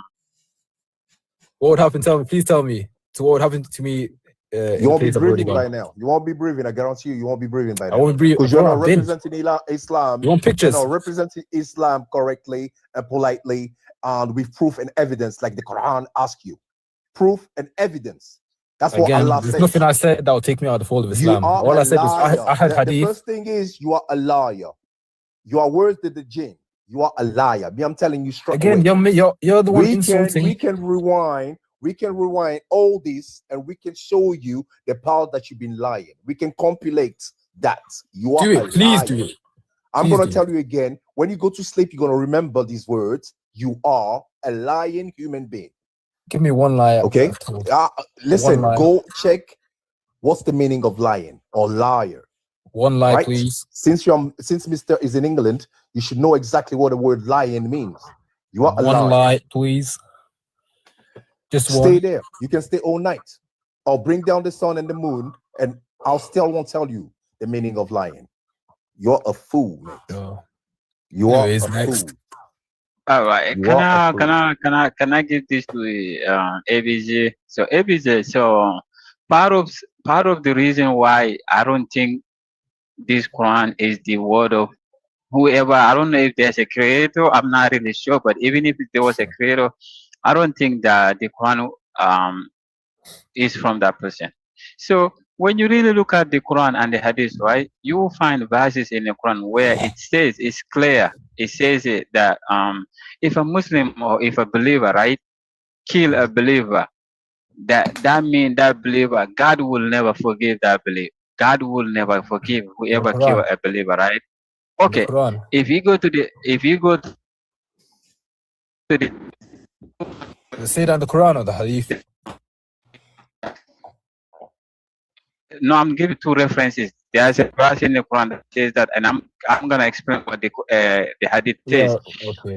When they asked the Prophet, his companion asked him about two people that fight, like the two believers that kill each other, and then when they asked the Prophet, what happened to these two people that fight and the one that kill unalive the other person? So the Prophet told them that both of them will go to the hell, and they asked the Prophet, why would that be happening? Because we understand the one they unalive, we understand that, but what about the other one? He says both of them, their intention was to unalive each other. So if you look at that hadith and you look at the Quran verse, right, and you come to read the history about the Sahabas and everything, the Umayyad, the Abbashid, and all that stuff, and you see how the believers kill each other, Ali and Aisha have that fight and all that stuff, Fatima and Abu Bakr and all that stuff. When you really look at it, so you ask yourself, I have many questions, but my question is whether these people they believe in what they write and they're reading, because I don't think they believe what the Quran says. If they was to believe what the Quran says, they're not gonna unalive each other, fight among each other.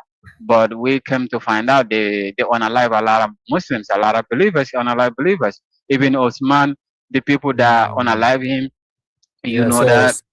So all that stuff, like you see what happened after no when the references. Prophet Hold on. with no references. Wait. There's no references for Aisha unaliving whoever you said, all these names that you're combining. No. together, nobody Hold else on. unalived. I did. Hold on. I don't know why you I brought that up. said. Also, I said there was fight between Aisha and yeah, Ali. arguments. That's normal. Within hold on. And in that fight there was people that was unalive, and those was believers. You wanna You're deny talking about that? after the prophet. You're talking about after the prophet. Yes, and then So those the was political, okay. the whole. Okay, well, hold on. When the prophet says, the best of the people are the people that lives with him, and people after that, and people after that, people after that, as so forth on. So, if we came to see the people that was living with the prophet, the people that really know him, did all this stuff that the Quran is against, then that means they don't believe in the Quran and they don't believe in the prophet. They knew the prophet was doing it because of he was trying to conquer and rule. So it was just the power to be the leader or whatever that might be. So are those And we Shia came to find sources? out how like 70. No, hold on. I'm not a Muslim right now. I said 70% of the stories in the Quran are in the Bible, and you know that are in whatever you can see here and be Yeah, okay. Bible. the Quran doesn't deny that there are some stories that converge. Bible But it too. says that the And the Quran Bible is was the before the Quran. criterion. No, not some And stories. also, Not let me some just stories. address that. 70. Let me just address the 70%. first point you made. Okay, go on. Yeah, so the first point you made about the killing, right?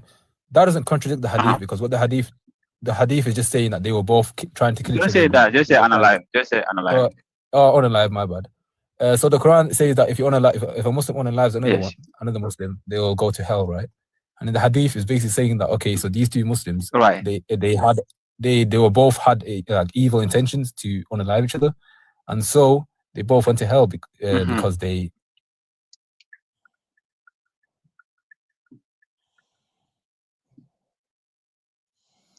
I can't hear him. I don't know.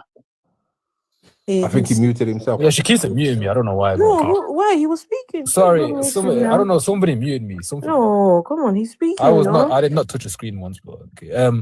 So what I was trying to say is that the Prophet. So in the Quran it says that if you unalive a Muslim, that's it. You're going to hell. And so the hadith is two Muslims that had the intention to unalive each other, and they did unalive each other. So they both obviously meet the criteria to go to hell. It's as simple as that. And then go on.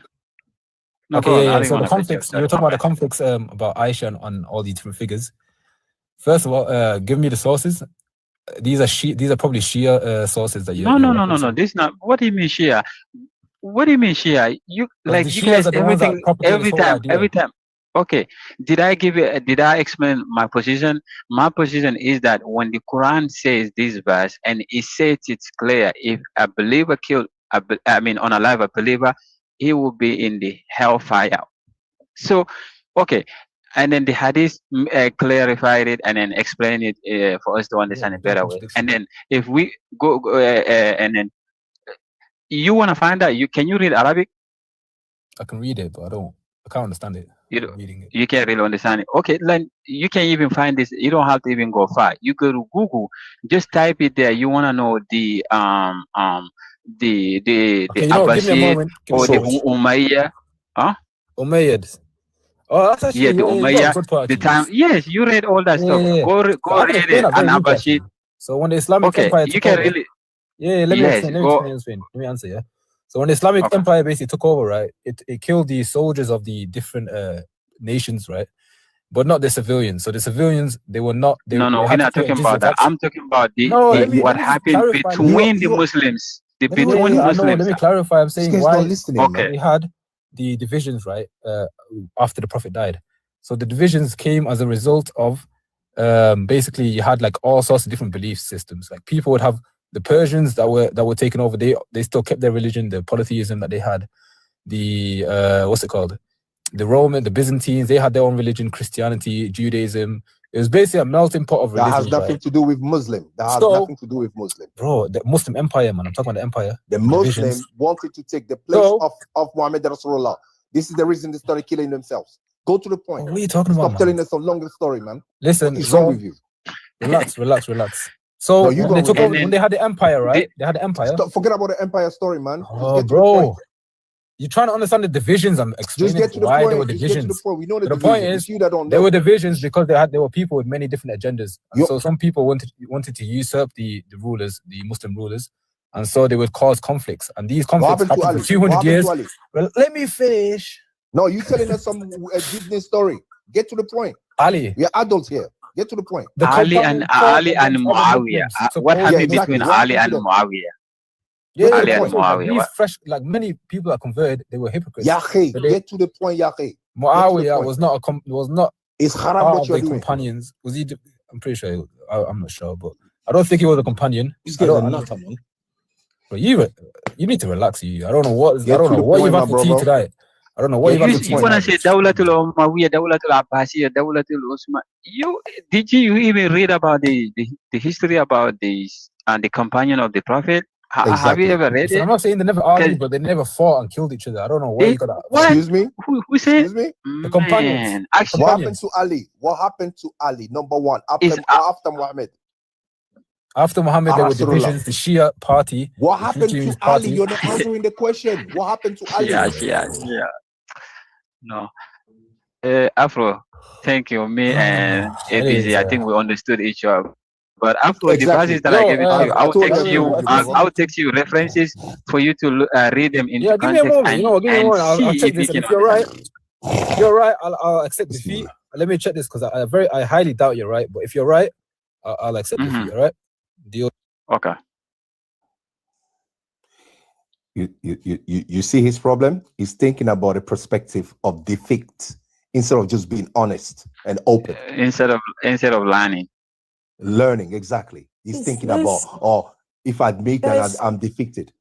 That's weird. Yes, Afro, thank you for giving me this opportunity. I really appreciate it. I followed you and share entertainments. Yes, Both of you. Thank you. Yes. Both of you are always welcome here. I've been following you at least thank you. 6-7 months now. Oh, Yes, thank you. 6-7 months.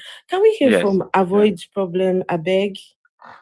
Avoid Problem, I beg. Happy New Year to you. Thanks to you. Happy New Year. Okay. I've been hearing about Mohammed or something like that. I'll let you go. I want to ask a question. What did God promise you guys in heaven? What did God promise the girl and the boy? You talking about to me? Yeah. What did God But promise God, you? He says that so in heaven, in paradise, there's anything you desire. So anything you can conceive or anything you can not, maybe things that you haven't even thought about is in paradise. So there are women of beauty that you can't even comprehend, and there are also men of beauty you can't comprehend. This is paradise, the place of anything you wish.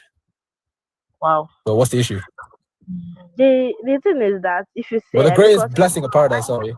I heard that you will have like a virgin for 2 virgins in heaven, and the women will not be. We continue to be virgin in heaven. Yeah, I'm not sure about that one. That's not in the Quran, but there are women who in paradise there are different creations, so they're not humans. They're a specialized creation. And that's what you're talking about, the specialized creation. They're not like the what do you women mean by specialized creation? Hey, they're women made from paradise. What fictional tale are you telling us now? What are? What fictional, bro? She asked the question. I'm answering the question, right? But you are not answering right. You're lying again. You start lying again. You're lying, bro. You can search this up. I'm not lying. I don't need to search. I'm better bro. than you. I can tell you that. I can bring the references. You're lying. You're lying. Can Okay. I say something? You know that I don't know if you will know my language, but I want to say something. Allah and Muhammad na ashawo. Because yes, they are ashawo. Because God too is doing something upstairs. How can you tell me that virgins, you continue to be virgins and do this thing, all those things, anything you desire? Where does that say that though? You're conflating with continue like 73 virgins. These are all And weak hey, hadith. I don't know how God will be speaking according to what they say. They say God is holy. How can you be talking to someone?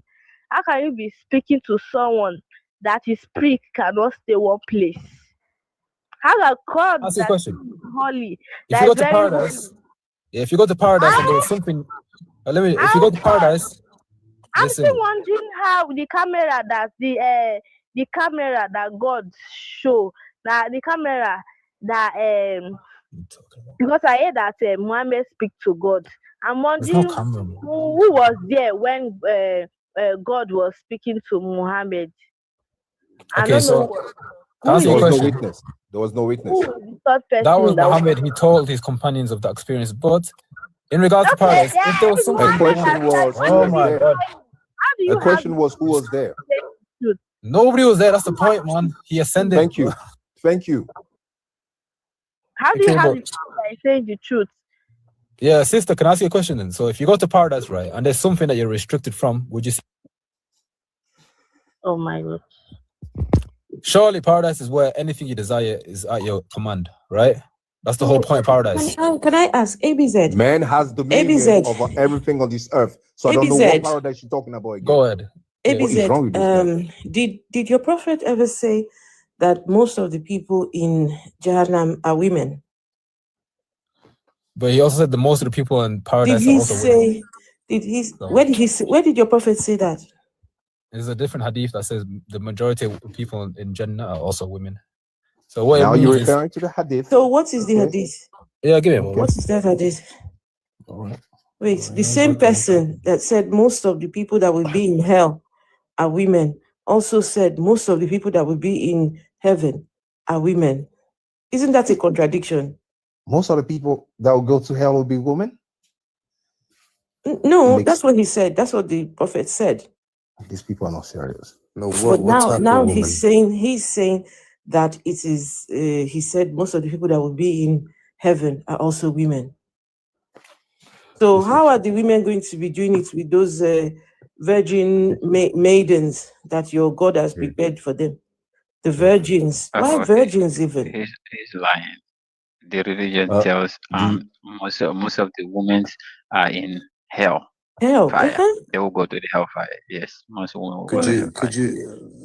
Could you? Where does it say that they will all go to hellfire? Most of them. The thing This is what you are trying to find out. You will find those. You will find those in the hadith than men. No, you made the He didn't say claim. most. No, you made the claim, my friend. So why you want me to find it? You made the claim, so you prove it. So you no, need it's a okay. you I need a asked him. reference to Hold that. on, Exactly. hold on. I need I a reference. asked him. Okay, I asked him. okay. I will type it. I will type Wait, it hold down. on. I asked. Did your prophet say that? He said. Well, he didn't quite say yes, but from his response, he didn't deny. He He didn't said deny. that. I'm not denying he said that. He definitely said that. So what are you talking about? Did your prophet say it or he didn't say it? No, look. There's a context. But he didn't say women are confined to Did hell. your He just made an prophet say it observation. or he didn't say it? That's what the question. He didn't say women have to go to hell. He said that because No, that's not what I am saying. That's not what I am saying. I'm saying the prophets say that the people who are going to be in hell, there will be more women there than men. Yeah. So you see, ABZ has said yes. More women. There are more women right now. There are more women being born than men. That's a lie. That's not a lie. That is a lie. Give me. I want. You can I want check a it source. yourself. There are more I women. want a source, please. I want a source for that claim. Darling, you need to. I want a source for that claim, please. Are they all Muslim? There are also, more anyone looking into Islam, there are more women on earth than men. Now, are they all Muslim? Yes or no? You're trying to be smart, obviously mister. not. All right, so be quiet then.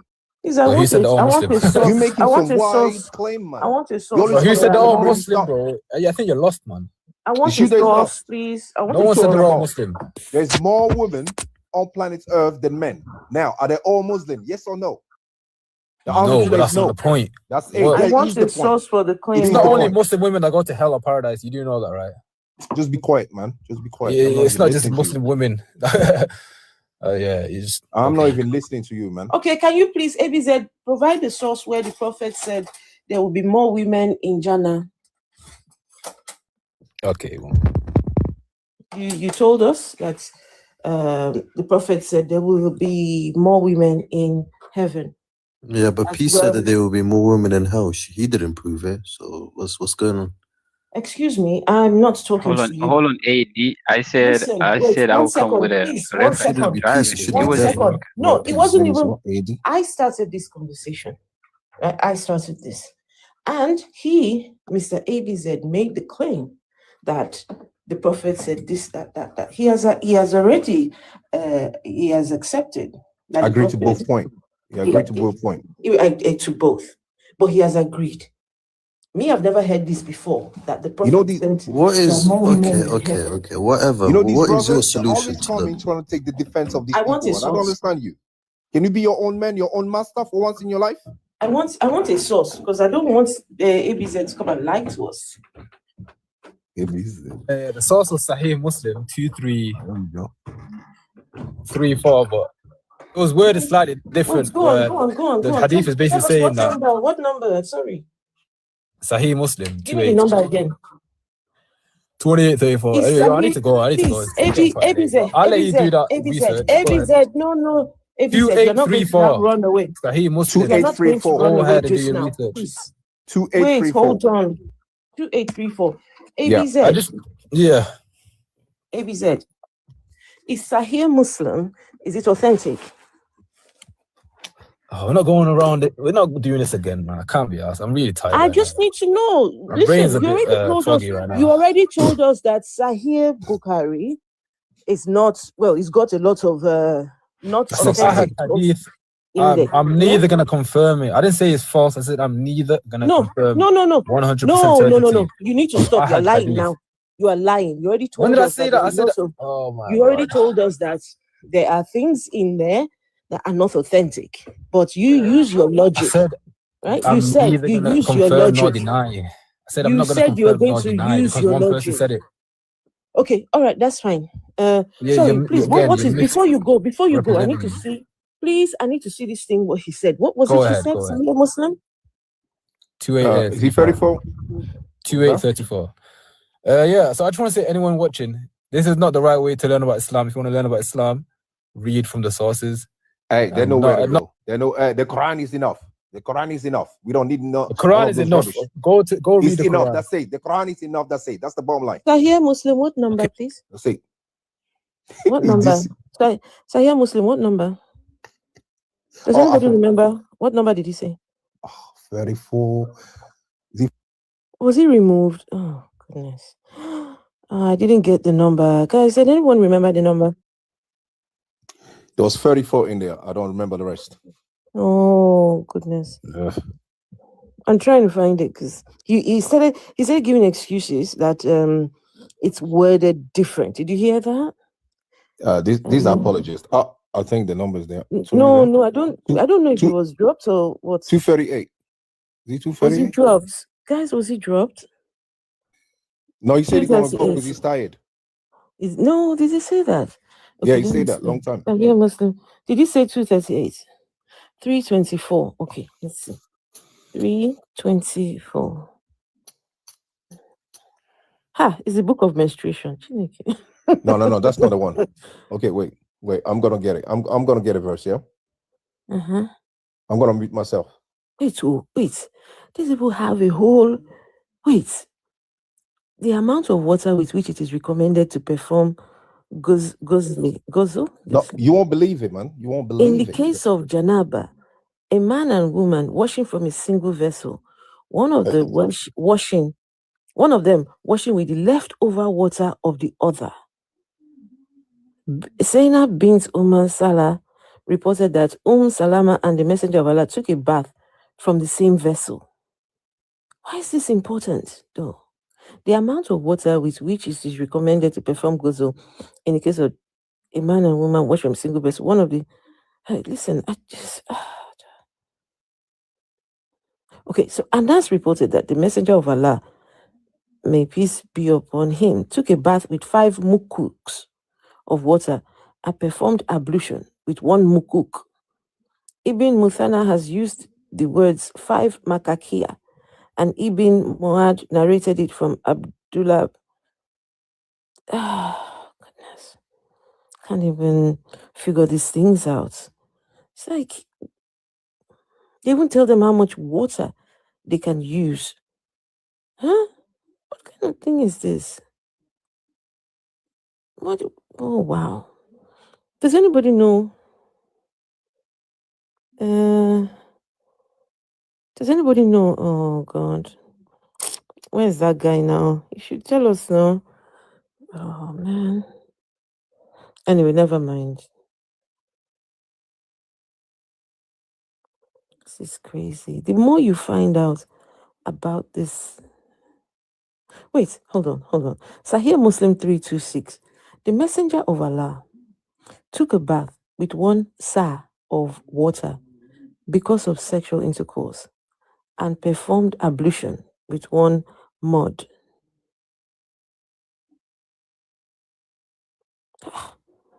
Wait. The Messenger of Allah took.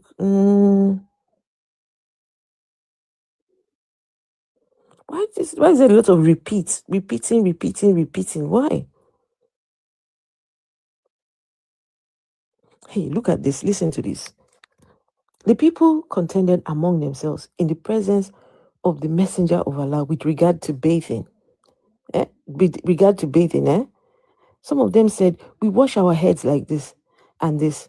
Upon this, the messenger said, as for me, I pour 3 handfuls of water upon my head. These people went to meet the prophet and they were arguing about how to take a bath. It is recommended to pour water over the head and elsewhere 3 times. So the prophet told them that he pours water on his head 3 times. A delegation of the Takif said to the Messenger of Allah, our land is cold. What about our bathing then? He, the Holy Prophet said, I pour water thrice over my head. Ibn Salim in his narration reported the delegation, the Takif. Guys, this is crazy. So when the Messenger of Allah took a bath because of sexual intercourse, he poured 3 handfuls of water upon his head. Hassan bin Muhammad said to him, the narrator, my hair is thick.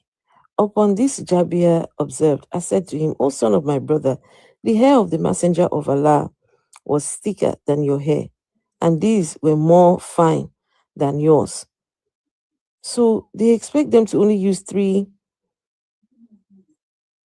You know what, guys? Somebody was complaining that his own hair is thick, and they're telling him that even the prophet's own was thick, and he used 3 handfuls of water over his head. What kind of dirty be this one?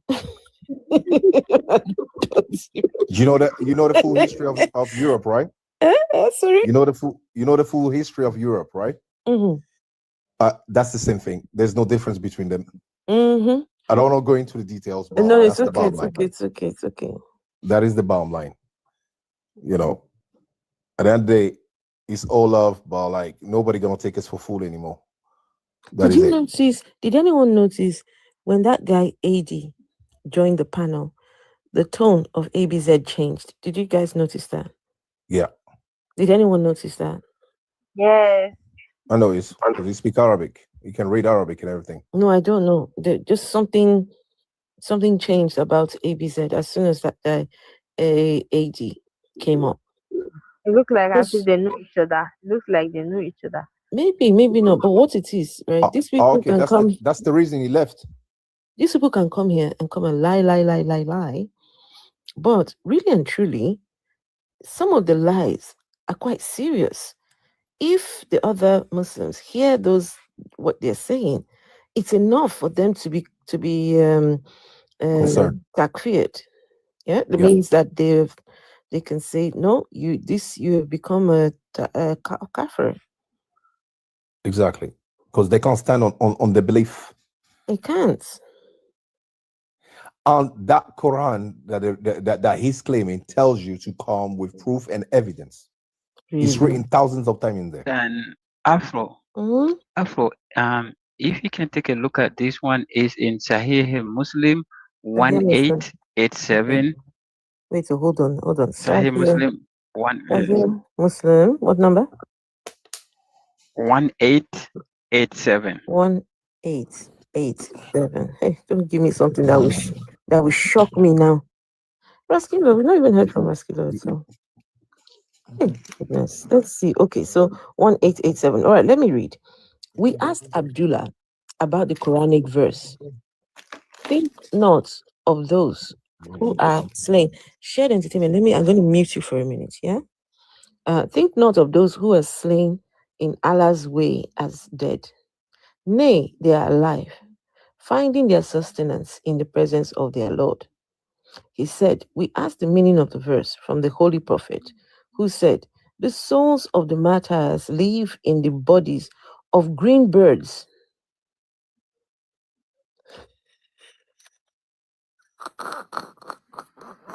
I'm sorry. Hold on. No. The souls. Guys, no. People, please. Listen to this. We asked Abdullah about the Quranic verse. Think not of those who are slain in Allah's way as dead. So people that have died, don't think of them as dead, right? It says, nay, they are alive, finding their sustenance in the presence of their Lord. He said, we asked the meaning of the verse from the Holy Prophet, who said, the souls of the martyrs live in the bodies of green birds who have their nests in chandeliers hung from the throne of the Almighty. Yeah. And Afro, Wait. if you want to get better context, okay. Please. No, I was just gonna give you the verse so you can enjoy all together. Please. Wait. The souls of the martyrs live in the bodies of green birds who have their nests in chandeliers hung from the throne of the Almighty. They eat the fruits of paradise from wherever they like, and they nestle in these chandeliers. Once their Lord cast a glance at them and said, do you want anything? And they said, what more shall we desire? We eat the fruit of paradise from wherever we like. Their Lord asked them the same question thrice. When they saw that they will continue to be asked and not left without answering the question, they said, oh Lord, we wish that thou mayest return our souls to our bodies, so that we may be slain in thy way once again. When Allah saw that they had no need, they were left to their joy in heaven. Which kind of wild is this? Who does this? Who did? What thing happened? Okay, Afro, you see why the people that's unaliving people, can you tell me this is not something that's gonna make them do that? And then if you wanna have the better context, Please. Wait. I don't even know what. Joker, he has come with his noise, Mr. Joker. Okay, listen, guys. So this verse is talking about the people who are martyrs. So you see all those people who go and do all those, those theaters. Boko Haram. Yeah, their souls are in the bodies of green birds who have their nests in the chandeliers hung from the throne of the Almighty. They're eating the fruit of paradise from wherever they like, and they nestle in this. How is this convincing? How does this make somebody decide, you know what? I'm going to put a thingy on my back and let me go and. You want to go and become a bird. You want your soul to be inside the skin of a bird. Yeah. No. Who did this? No, Afro, hold on. You're missing the context. If you go to the Quran chapter 3, verse 169, you will find the verse there. If these people believe this Quran is the word of Allah, the God, right? The Almighty, then there's nothing that's in that thing that cannot convince them. So that's why if you ask a Muslim, right? Say what? For example, tell me. Say what? Sorry, please. He said it's Quran. Chapter 3, verse 169. 169. Okay. 169. Yes. What does that one say? Hey, goodness. Never because think, what I gave you, think, that was never think of those martyred in the cause of Allah as dead. In fact, they are alive with their Lord, well provided for. Okay. Oh yeah, go on, please. Yes. Go on, please. They're rejoicing in Allah's bounties. So what I meant is that if you read in the Quran, right? So there's a lot of stuff. It's not they don't explain it in the Quran. You go to the Hadith, you will find it. That's why you find a Sunnah Muslim. If you say you don't believe anything outside the Quran, then they will call you a kafir. You're not a Muslim because if they cannot do anything without doing with those stuff. So there's bunch of stuff like that, and then you will come. I will start to send you like stuff when I come across stuff. I will start to text it to you so you can take a look at it. Yes, but it's bunch of stuff like crazy stuff like you can't even believe if you read them. So we can see where, because you know when a T attack happens, they're so quick to say they are not real Muslims. They're lying. Those are not real Muslims. But here we are seeing that the Allah is giving the martyrs, sending them, if you honor life for, my sake. Hey, my goodness, which kind of religion is this one? This is scary, yo. So they can't give you any like you ask a Muslim, right? What Islamic law did the Boko Haram break? None. There's not a single law in Islam that the Boko Haram break. Oh my goodness. They will be coming with explanation. Oh, you have to be this, you have to be that. But no, the Quran made it clear. And then do you know that you have to fight the disbelievers? You have to fight them. Yes, I've read that. With whatever. If you can fight them with your hand, do that. If you can fight them with your mouth, if you can fight them with your heart. So it doesn't specifically say you have to talk to them alone. You have to fight them with what you can. So they will be lying if they say that these people, they're not a Muslim. They don't have any source to back that. Oh my goodness. It's scary, honestly. It is scary when you think about it. Some of the things you read, how do people believe these things? How? And now I see why there's a lot of deception. When they go and do dawah, they only do just the basic. They say, Allah bless you, Allah this. But then it's after you have been converted, then they start showing you all the other things. They start showing you all the evil things that are there. And by this time, you've already converted. They say there is no compulsion. No compulsion is Islam. If you are converted, they will never tell you like if you convert and then if you want to go back, we have to unalive you after 3 days if you don't come back. They will never tell you that, but that's in their teaching. It's in the teachings. Oh goodness! Fear catch me on like these people. Yes, let's say today I'm in a Muslim society and I come out and then I claim that I'm not a Muslim and then I have to say it 3 times and people have to hear it from me 3 times, repeating the word, and then they will give me 3 days to try to talk to me or whatever they're gonna do. But after that 3 days, they can unalive me. Yes. If I don't go back. Yes. 100%. Sorry. So I'm so sorry. Did you say they can unalive you? Yes. Yes. Like your parents gave birth to you. Your parents gave birth to you. They struggled and suffered. Your mother got pregnant with you for 9 damn months. Went into the labor room. She pushed, was sweating, almost died for your damn behalf. All for you to die for fucking Muhammad. Are you okay? Well, do you know how much your dad suffered at work? My brother, before Islam, who came first, your parents or God? Is it no. Peace. No, man, this is horrible. This is horrible. Joker, Peace is not a Muslim. He's just telling us he has plenty of knowledge. Yes, I studied. So I studied on the. So I have to explain a little bit.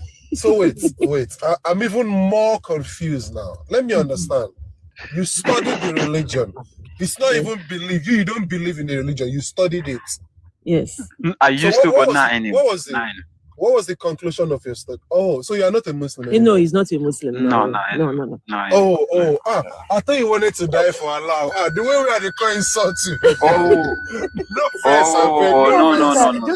No, I was, I tried to explain to my people. Yes, I try to explain to my people there's a lot of stuff in these books that if you let your son read that, he will start to hate you. He will have hatred towards the people. Because you have to remember, you have to hate people in the sake of Allah. How can you hate people in the sake of Allah because they're not a Muslim? Then that means anybody that's not a Muslim, you are obligated to hate them in the sake of Allah. You're not supposed to love them. Wow. Even if that was your parents, you have to hate them. If even that was your mother or your dad, you don't have to hold them Allah. You don't have to do anything with them. But at the same time, it will be like be good to your mothers. So that's why the scholars of the in the religion, they said when you say good, be good to your mothers. If your parents are Christian, that means let's say they send you to shop and all that stuff, but you don't really have to be friends with them. If they die, you can. If they're unalive, you can go to their burial site and all that stuff. Alpha. It's a lot of stuff. Alpha, I'll be in touch. Alpha, sorry, I'll be in touch with you. I'll be in touch. Yeah, so I will be in touch. Sorry, darling. Sorry, peace. I just seen Alpha's message. Yeah, sorry. That's fine. So let's say today I'm a Muslim and then I'm married to a Christian, right? And then we have kids. Like let's say we have one or two, and then do you know that if our kids become a Muslim, right? If their mother pass away, I mean, he or she can I pray for them and can I go to their burial site? Even me myself, that she was my wife, I can't go to the burial site according to Islam. People will do it, but if you go to the teaching of Islam, you are not allowed to do it. So you tell me if that's love or that's hate. The day I heard that even the prophet's parents are in hell, that was when I said, no. Because think about it. You're doing Allah a favor, right? By being his prophet, isn't it? You're doing Allah a favor by being his prophet. Before you can, for me, if my mother is not going to reap any benefits of whatever it is that I'm doing, then I'm sorry. Imagine me. I have the power to determine where my own mother will be in the afterlife, right? I can ask, I can intercede for Allah, please, before I do this your work, right? Please guarantee me that my own mother is dead. But if that was on offer, if that was for me, if you want anything from me, if my mother will be with me wherever I get, then fine. But if you could not even ask for your own parents, then no. And to think that there was no Islam at the time when his parents were alive, and you're happy that they're in. It's terrible. Afro, I'm telling you, you become heartless if you follow the Islam to its max. Yeah. You become heartless. Yes. Yeah, this is why people will go all the way to, they leave their family and go over to, ISIS camps. Huh? Mm-hmm. We really need to carry on speaking about this. And these hadiths, why you see some of them trying desperately to run away from the hadiths. The Quran only Muslims. I mean, even the hadiths, they're trying to, like, if you look into the translations in a lot of the hadiths, they're trying to change the meanings little by little, and with time, a lot of them will disappear. Yes. With time, a lot of the hadiths will disappear. You will never find them. They are paying a lot of money to get those stuff out of the internet. A lot. My goodness. Anyway, my people, I'm going to love you all. Leave you all. It's past 1 o'clock here. So yeah, thank you all so much. This has been All fun right, to thank do. you, for Thank you. This has having me been on your fun. platform today. Oh no, Really please, appreciate thank it. you. Please, I really appreciate. Please send me those links in the DM. Yeah, please. Yes, I will. I will definitely All do right. Thank you, everyone. All right. Good night. Good night, people. Yes. Good night. Avoid problems. Vessel, Peace, Raskilo, everyone in chat, Olu, Joker.